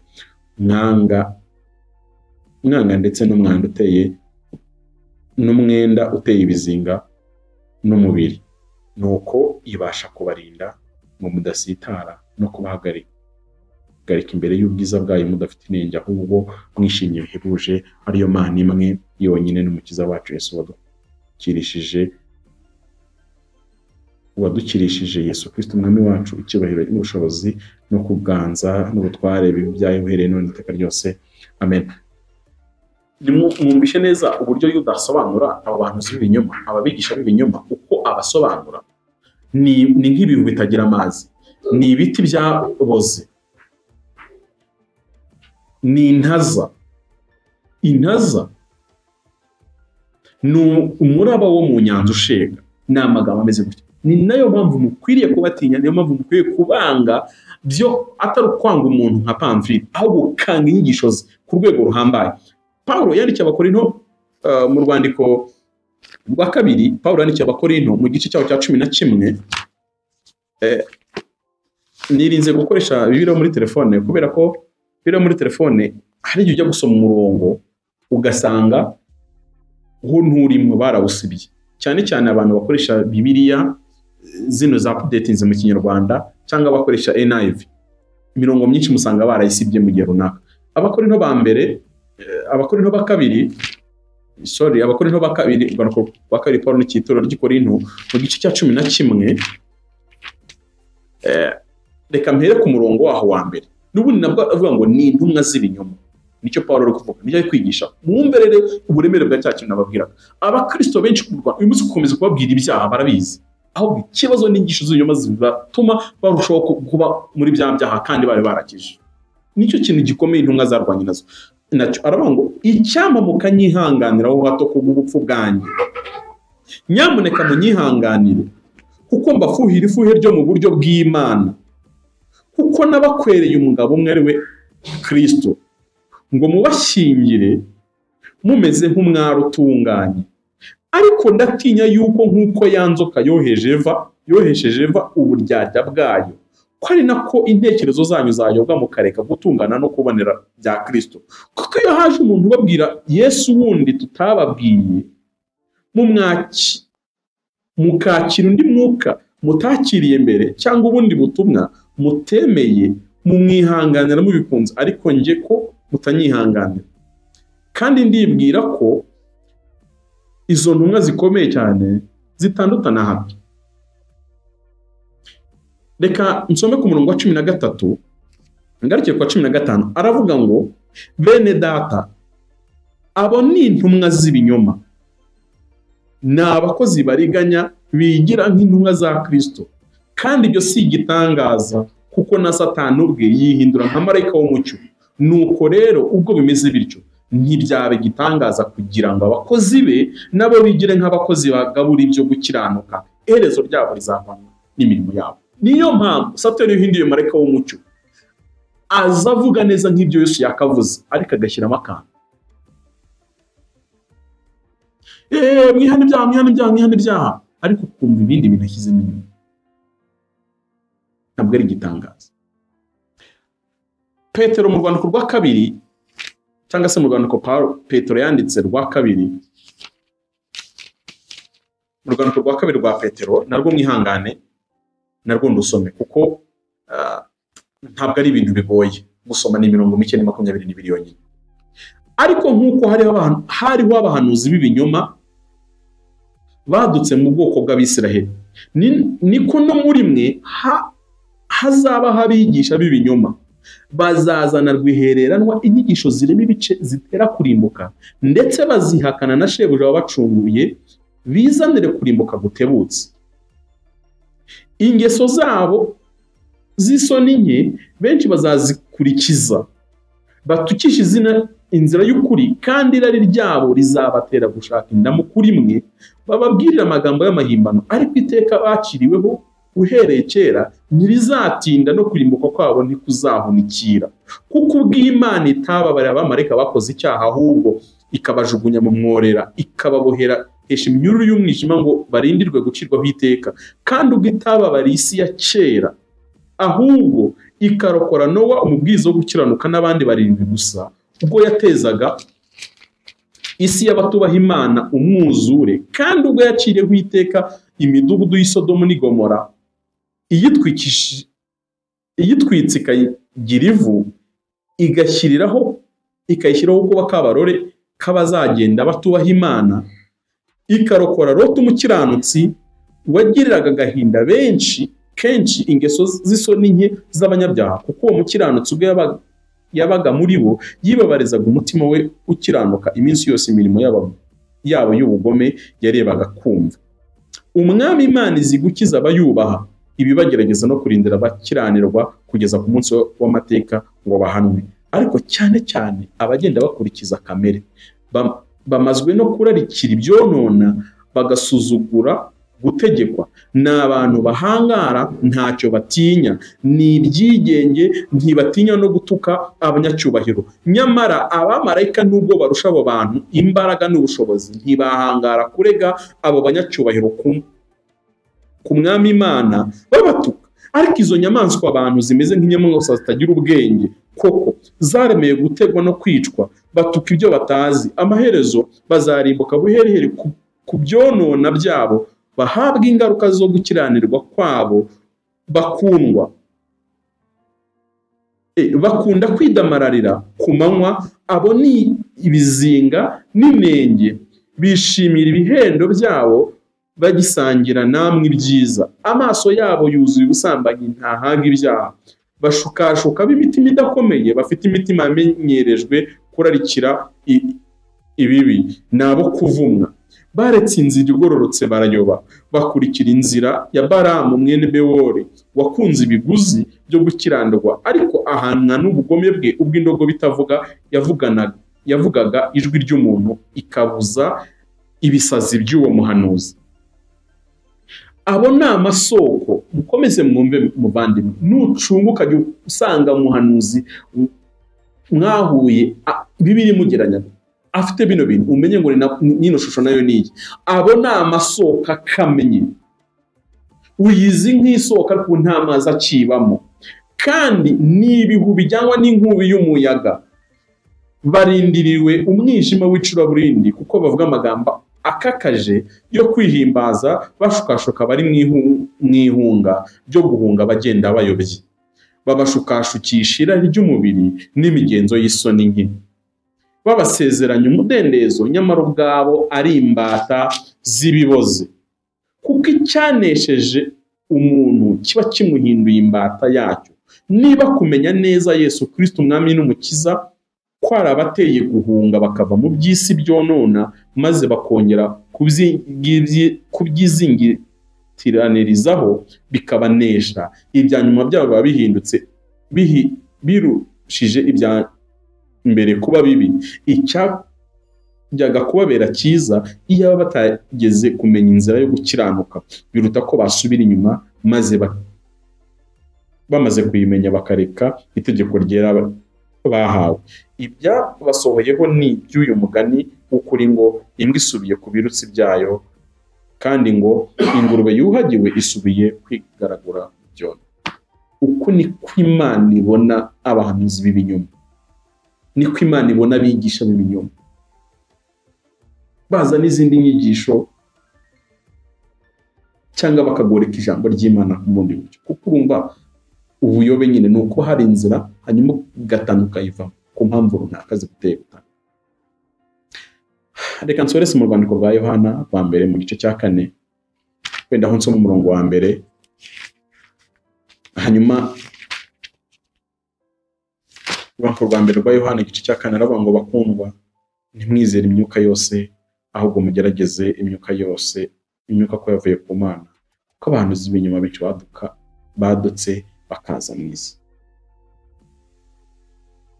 Umuntu niba hano yimwihorera hano ariko bigenzura, ubigenzura ijambo ry'Imana, si ibitekerezo byawe, si uko wiyumva, si feeling zawe. Mukunda kwibaza ngo nese kuki wibasira abantu, mukanya ukavuga runaka, mukandi kanya ukavuga runaka, mukandi kanya ukavuga runaka. Ntabwo ari njye wabihimbye, nkurikiza ibyanditswe byera. Musome ibyakozwe n'intumwa igice cya 13, byakozwe n'intumwa igice cya 13.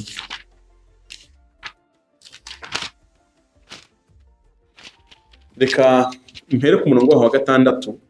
Ibyakozwe n'intumwa igice cya 13 umurongo wa 6 baravuga ngo ni ibyabaye ku Pawulo bya Eruma umukonikoni, niko titire y'ikinyarwanda ivuga, ariko umurongo uravuga ngo barombereza muri icyo kirwa cyose bajya i Pafo, basangayo umukonikoni w'umuyuda. Icyo ni kimwe mwumva ibimuranga n'umuntu ni umukonikoni, ariko muri kavukire cyangwa se idini rye, mwumve idini rye ni umuyuda, ariko ni umukonikoni. Kabiri, ni umuhanuzi w'ibinyoma witwa Bari Yesu cyangwa se Bari Yesu,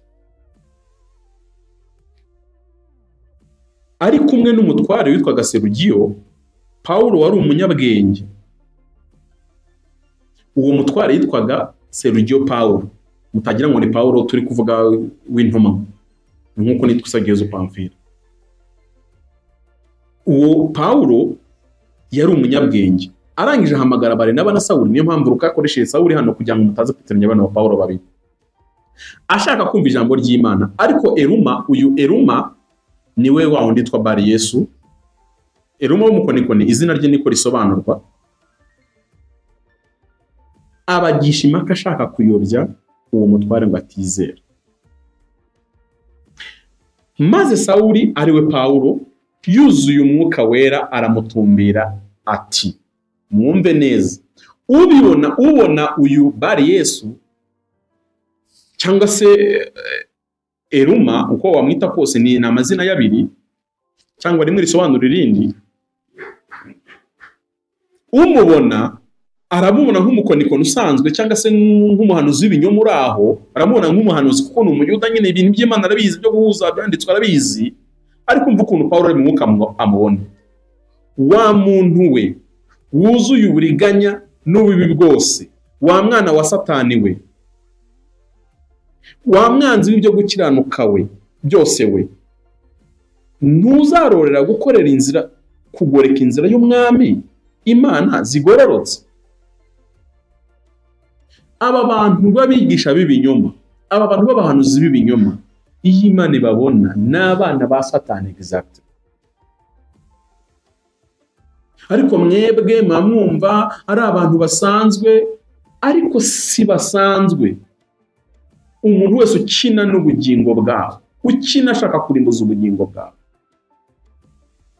kuki ushaka kumugirira impuhwe ukamufata nk'ibintu byoroshye? Uko niko Pawulo, niyo viya Pawulo ariko ubonamo uyu mugabo.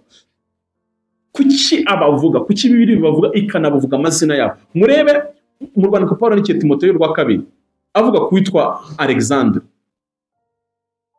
Uyu Alexandre Pawulo amaze kumuvugamo avuga ukuntu yagiye amugora cyane ndetse akamubangamira, ariko yageze mu Rwandiko rwa kabiri rwa Timoteyo, Rwandiko rwa kabiri rwa Timoteyo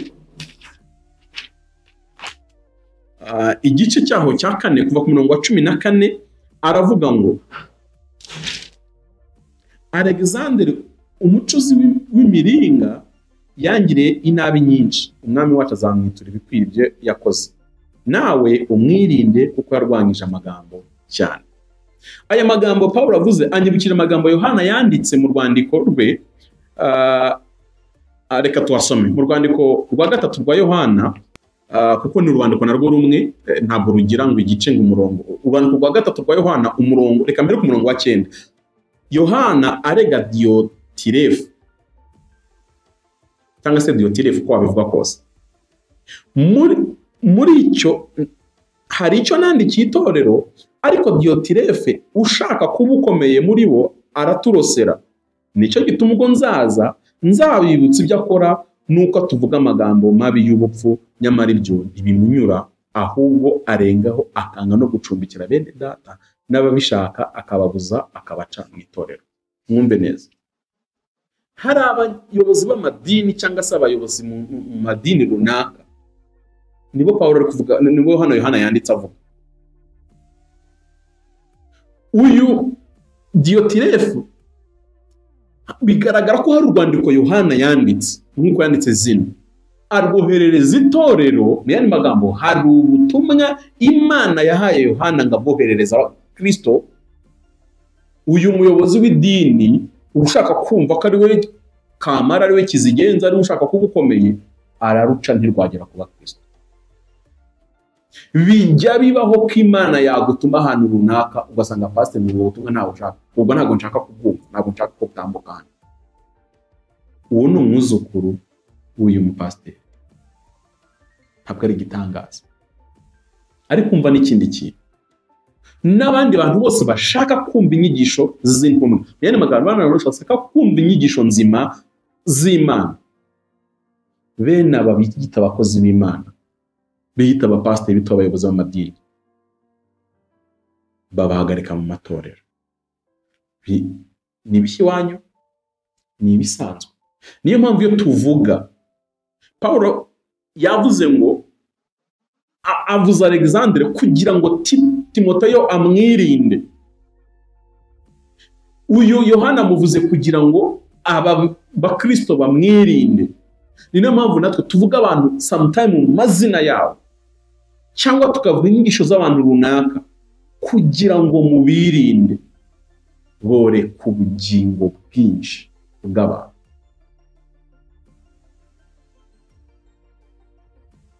Kuki tubahuza na Antikristo? Bihura gute? Reka dusome urwandiko rwa 2 Pawulo n'Abatesalonike,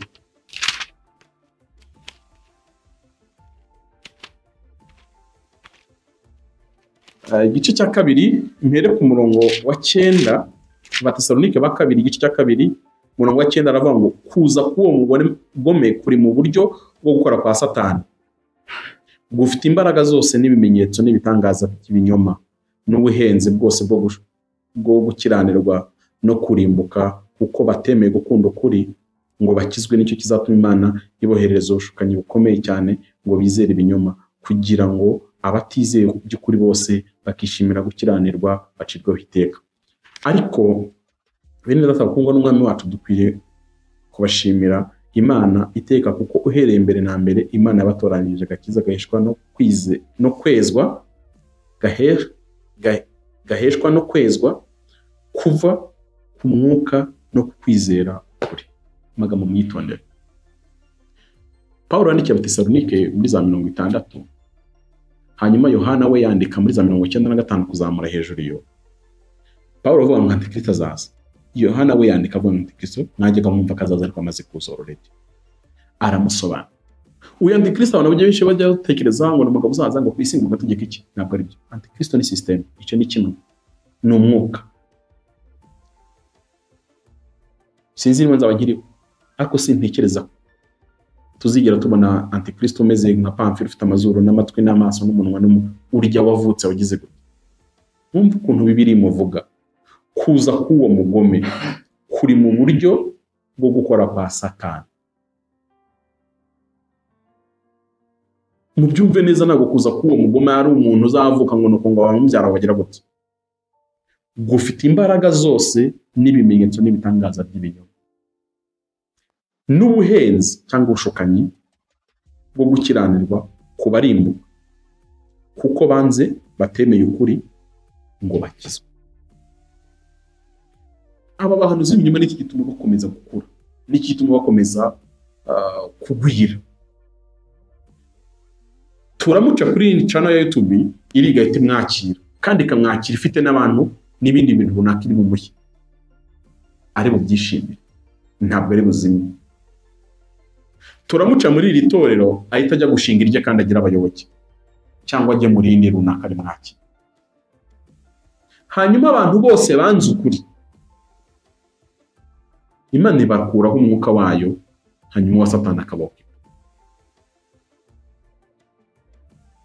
akaza. Ariko abantu batazagwa muri uyu mutego nabameze gute? Ab'Imana yatoranyiriza agakiza gaheshwa kwezwa, sanctification ni umurimo utangira umuntu agikizwa ukazarinda urangira kwitaje gutwara itorero. Ariko uko kwezwa kwacu kuzanwa n'umwuka w'ukuri twizera kandi umwuka w'ukuri ijambo ry'Imana. Ibi bintu ndifuza ko nsoreza ku cyitwa amavangiro. Nari ku buyobe. Abantu bose baguye muri ubu buyobe n'inyigisho z'ubuyobe kuko zibaremere inzira, zibaremera kandi gakiza. Bakava mu nzira ya Kristo cyangwa se mu gakiza duheshwa n'ubuntu bwo kwizera Yesu Kristo, bakabaremera kandi kantu karya n'imihango cyangwa kagira ibindi bintu. Amavangirwa nk'uko nababwiye, kuvangirwa byo ni ikintu gisanzwe. Nusoma muri Matayo igice cya 16 umurongo 22, reka mpere ku 16 nse muvuge inkuru. Ni hamwe Yesu abaza ngo abantu bagira ngo ninde? Petero akuzura umwuka wera akavuga ngo uri Kristo. Yesu akamati wow, Petero uzi ko umwuka wera ubiguhishuriye ko ruri mu mwuka. Kuri 22 Satani yinjira muri Petero. Uzi ko barakiri mu cyumba kimwe batari bakivuyemo. Mu kanya Petero aruzi umwuka wera, mu kandi kanya atayuzura Satani akabuza Yesu byo gucungura abantu.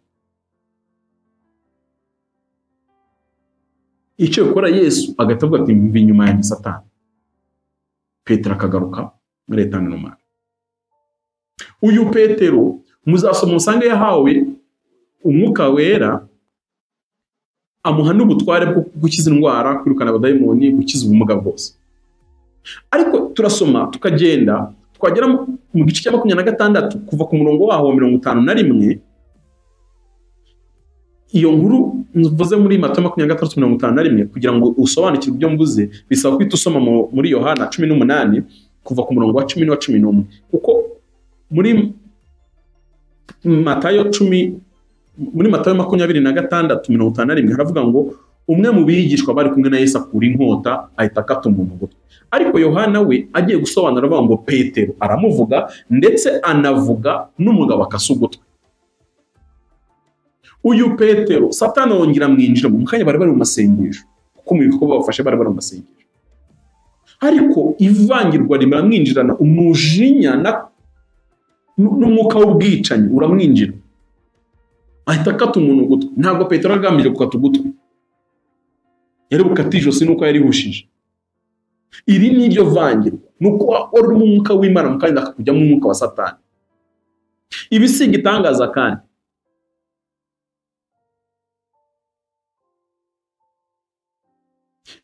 ni bisanzwe biba ku bantu. Petero mu gice cya 26 ukomeje hepfo kuri za 69 gutyo kugeza kuri 75, umwuka w'ubwoba uramwindirana akihakana Yesu. Muzi neza basoma bira ko umwuka w'ubwoba wose uva kuri Satani. Umwuka w'ubwoba ni ikinyuranyo cyo kwizera. Uwo mwuka w'ubwoba naryo ni irindi vangiro, ni ugutakaza kwizera, ni ivangiro. Ariko Petero nyuma yo kwihakana Yesu inkoko ibitse aragenda arihana. Iri ni ivangirwa. Nimusoma mu Bagalati igice cya 2 kuva ku murongo waho wa 11 kugeza kuri 21, Pawulo abibutsa ibintu byabaye ubwo yagendaga agasanga akajya mu iteraniro rimwe, yagera muri iryo teraniro, Abagalatiya igice cya 2 kuva ku murongo wa 11 haravuga ngo uburyarya bwa Petero burema ibice mu itorero. Urumva icyo bivuze? Nawe noneho wa mwuka w'ubuyobe wamwinjiranye, atangira no kwigisha inyigisho z'ibinyoma. Ibi byabaho. Igituma bitaba ubuyobe bikaba ivangirwa nuko ibi birihanwa bigakunda. Pawulo aramuhugura ku ruhimbi. Emwe muri aho badepere mujya munduka ngo navuze Izayi nabi, harigeze ayiruta Petero. Abazoniste muri aho ngo ntukagitwaza n'abandi abo baruta Petero. Ariko ubwo Kefa yazaga muri Antiyokiya, namugishije impaka duhanganye kuko yari yarabonetsweho n'umugayo, kuko intumwa za Yakobo zitaragerayo yasangiraga n'abanyamahanga, ariko zigezeyo ariyufura arabanena kuko yatinyaga abakebwe. Mu nyumve neza, hari igihe abantu banga guhamya ukuri bigakurura ubuyobe buteye ubwoba. Nuko abandi bayuda nabo bose baryaryana nawe. Umva ikintu akoze ubuyobe bigiye gukurura mu bantu. Ndetse ibyo bituma na Barinaba, uyu Barinaba mu mwibuke yitwa umwana wo kwankuraja, encouragement. Uyu niwe wazanye Pawulo ku ruhimbi, niwe watoje Pawulo. Ariko nawe ubuyobe cyangwa se ivangirwa rikuruwe na Petero, kuko ari mukuru. Petero mukuru, muramuzi. Mwumve n'abandi bantu bari munsi ye ukuntu bagiye.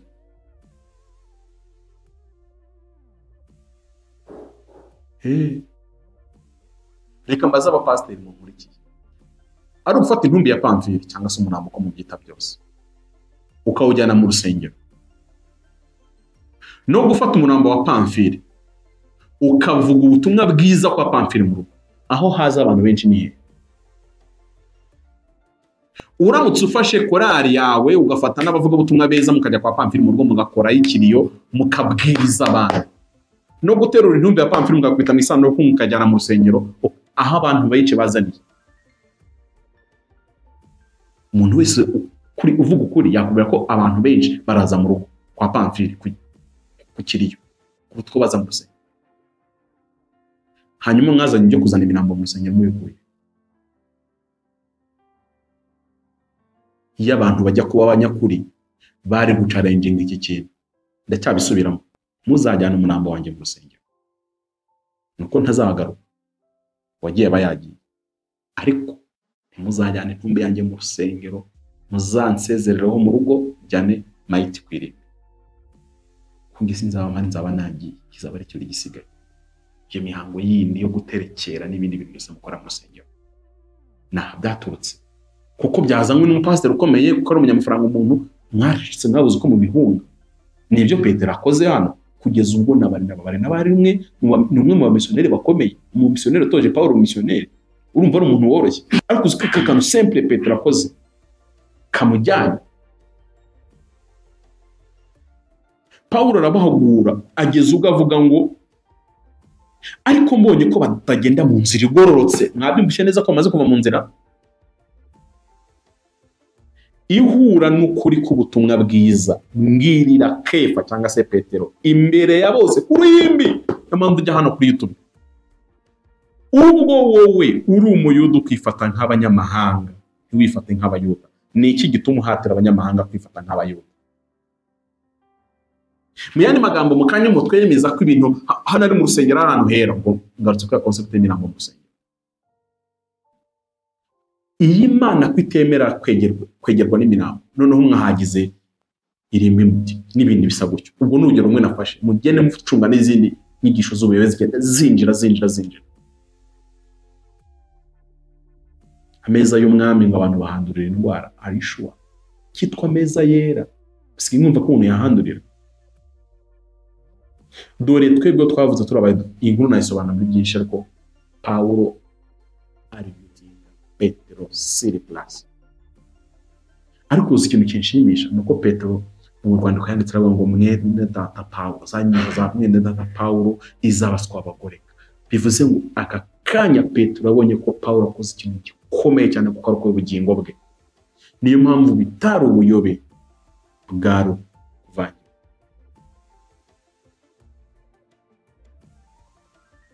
Abayobe ntibagabo baba bamaze gutemera inzira. Nubona mwene so umuhanuzi umuvuga ubutumwa wiki akora ibintu muhugure niba kuko ari ivangirwa isanga zagabo.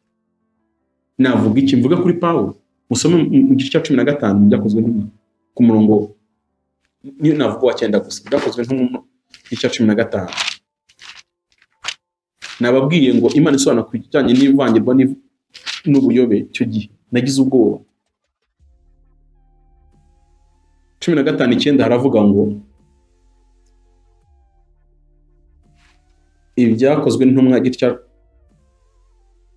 cya 15 inkuru ndende reka mpere ku murongo wa 39 ne kwitindamo cyane. Nuko bagira intonganya nyinshi bituma batandukana. Barinaba ajyana Mariko atsukiraho arambuka fatika Pawulo nawe atoranya Sira. Iyi nkuru muramutse muyumvishe neza cyashaka kwiheraho bari abantu bari basanga kuko kuva bajya mu nama i Yerusalemu mu gice cya 15 gitangirira gukomeza bakoranye umurimo w'ivugabutumwa ukomeye baza kugira ikintu bapfa barashwana biraba ngo habaho intonganya bagira intonganya nyinshi bituma batandukana. Ni bande bagiranye intonganya? Ni Pawulo n'uwo twafata nka se wo mu mwuka bino mvugo yari hanze ivugwa Barinaba niwo watoje Pawulo mwemeza abantu atuma Pawulo ajya ku gatuti bwa mbere abandi bataramwemeraga amutoza muri misiyoloji. Ariko haza n'ivangirwa kutumvikana ku bintu bitari by'imyizerere nibyo mu buzima busanzwe. Bapfuye Yohana witwa Mariko. Warabonetsweho ikosa. Ivangirwa n'ibisanzwe bivandimwe nubwo tudakwiye kuryemera ngo turyimike ariko wari wese yavangirwa. Ariko nubona mwene sakorana mukebure agaruka ku murongo wenda hari wabukijije ubugingo bwe. Yajya munsoreza kwinginge umunsi w'urubanza niba warapfuye uzongera uzuke kandi uzazukana umubiri. Ari nabyo mu nyisho za Adamu yavuga ngo abademoni n'imibiri baba bayiriye bese barayirya bazayiruka. Pawulo yandikira abakorera mu gice cya 15 avuga ngo asobanura ibyo kuzuka avuga ko bazukana imibiri. Mwibuka ko Yesu yazukanye umubiri. Yesu niwe reference. Yesu yazukanye umubiri ararya yaranavuga ati ngane munkore mureko ndi umuzimu kuko umuzimu mbaye wenda kuko baravuga ngo tuzazurukananga imibiri ngo y'umwuka kari byo. Yesu yararyaga bamukoragaho gutya bakabona na ya nkovu ni imibiri fatika izaba ifite ububasha mwo bw'uyu munsi mu mvugo yoroshye gutarapotinga ariko ni imibiri fatika. Niyo mpamvu bibiri mu byahishuwe tubwira ngo abapfuye biturabera bagarura ntabwo bizagarura roho. Pamfili nzagaruka ndi Pamfili hanyuma ncirwa urubanza hanyuma noneho ubwo uwo mubiri wundi nzambikwa ni uzage naho ndi bujye. Niba ngiye kwambika umubiri nkajya muri Gehinomu, niba ngiye kwambika undi mubiri w'ubwiza nkasanga Kristo. Ariko ibintu Dami yavuga ngo abadayimoni ngo baryanga imibiri ngo bagira gute. Ni nabyo muzoma mu itotezwa ry'itorero mu bitabo by'amateka y'itorero bavuga ngo bageze igihe Abaroma bati noneho abantu bavuga ibyo kuzuka reka tubatwike turebe noneho bazazuka bati kuko bafite ibyiringiro ko tubishe tubahamba buri imibiri azagakora reka tubitwike noneho iryo vuze rizazuka. Ni nacyo nayo myigishirize imeze gutya. Dayimoni barya imibiri y'abantu hinda bikubeshye. Satani arya umutima ngo n'agatsitsi ariko Mana we Mana yararushye. Nimunyemerere dusenge. Imana mu izina rya Yesu ndagushimiye. Umurimo wanjye ndawukoze. Umuntu musigaye ni wowe Mwuka Wera. No kugira ngo izi mbuto zikure kandi zikomeze kwera. Ni wowe wenyine urinda itorero inyigisho z'ubuyobe. Impamvu nkwinginze ukomeje kuduhishurira dukundisha ijambo ryawe kandi uje kurikuriramo. Urakoze, mbisabye Imana mu izina rya Yesu.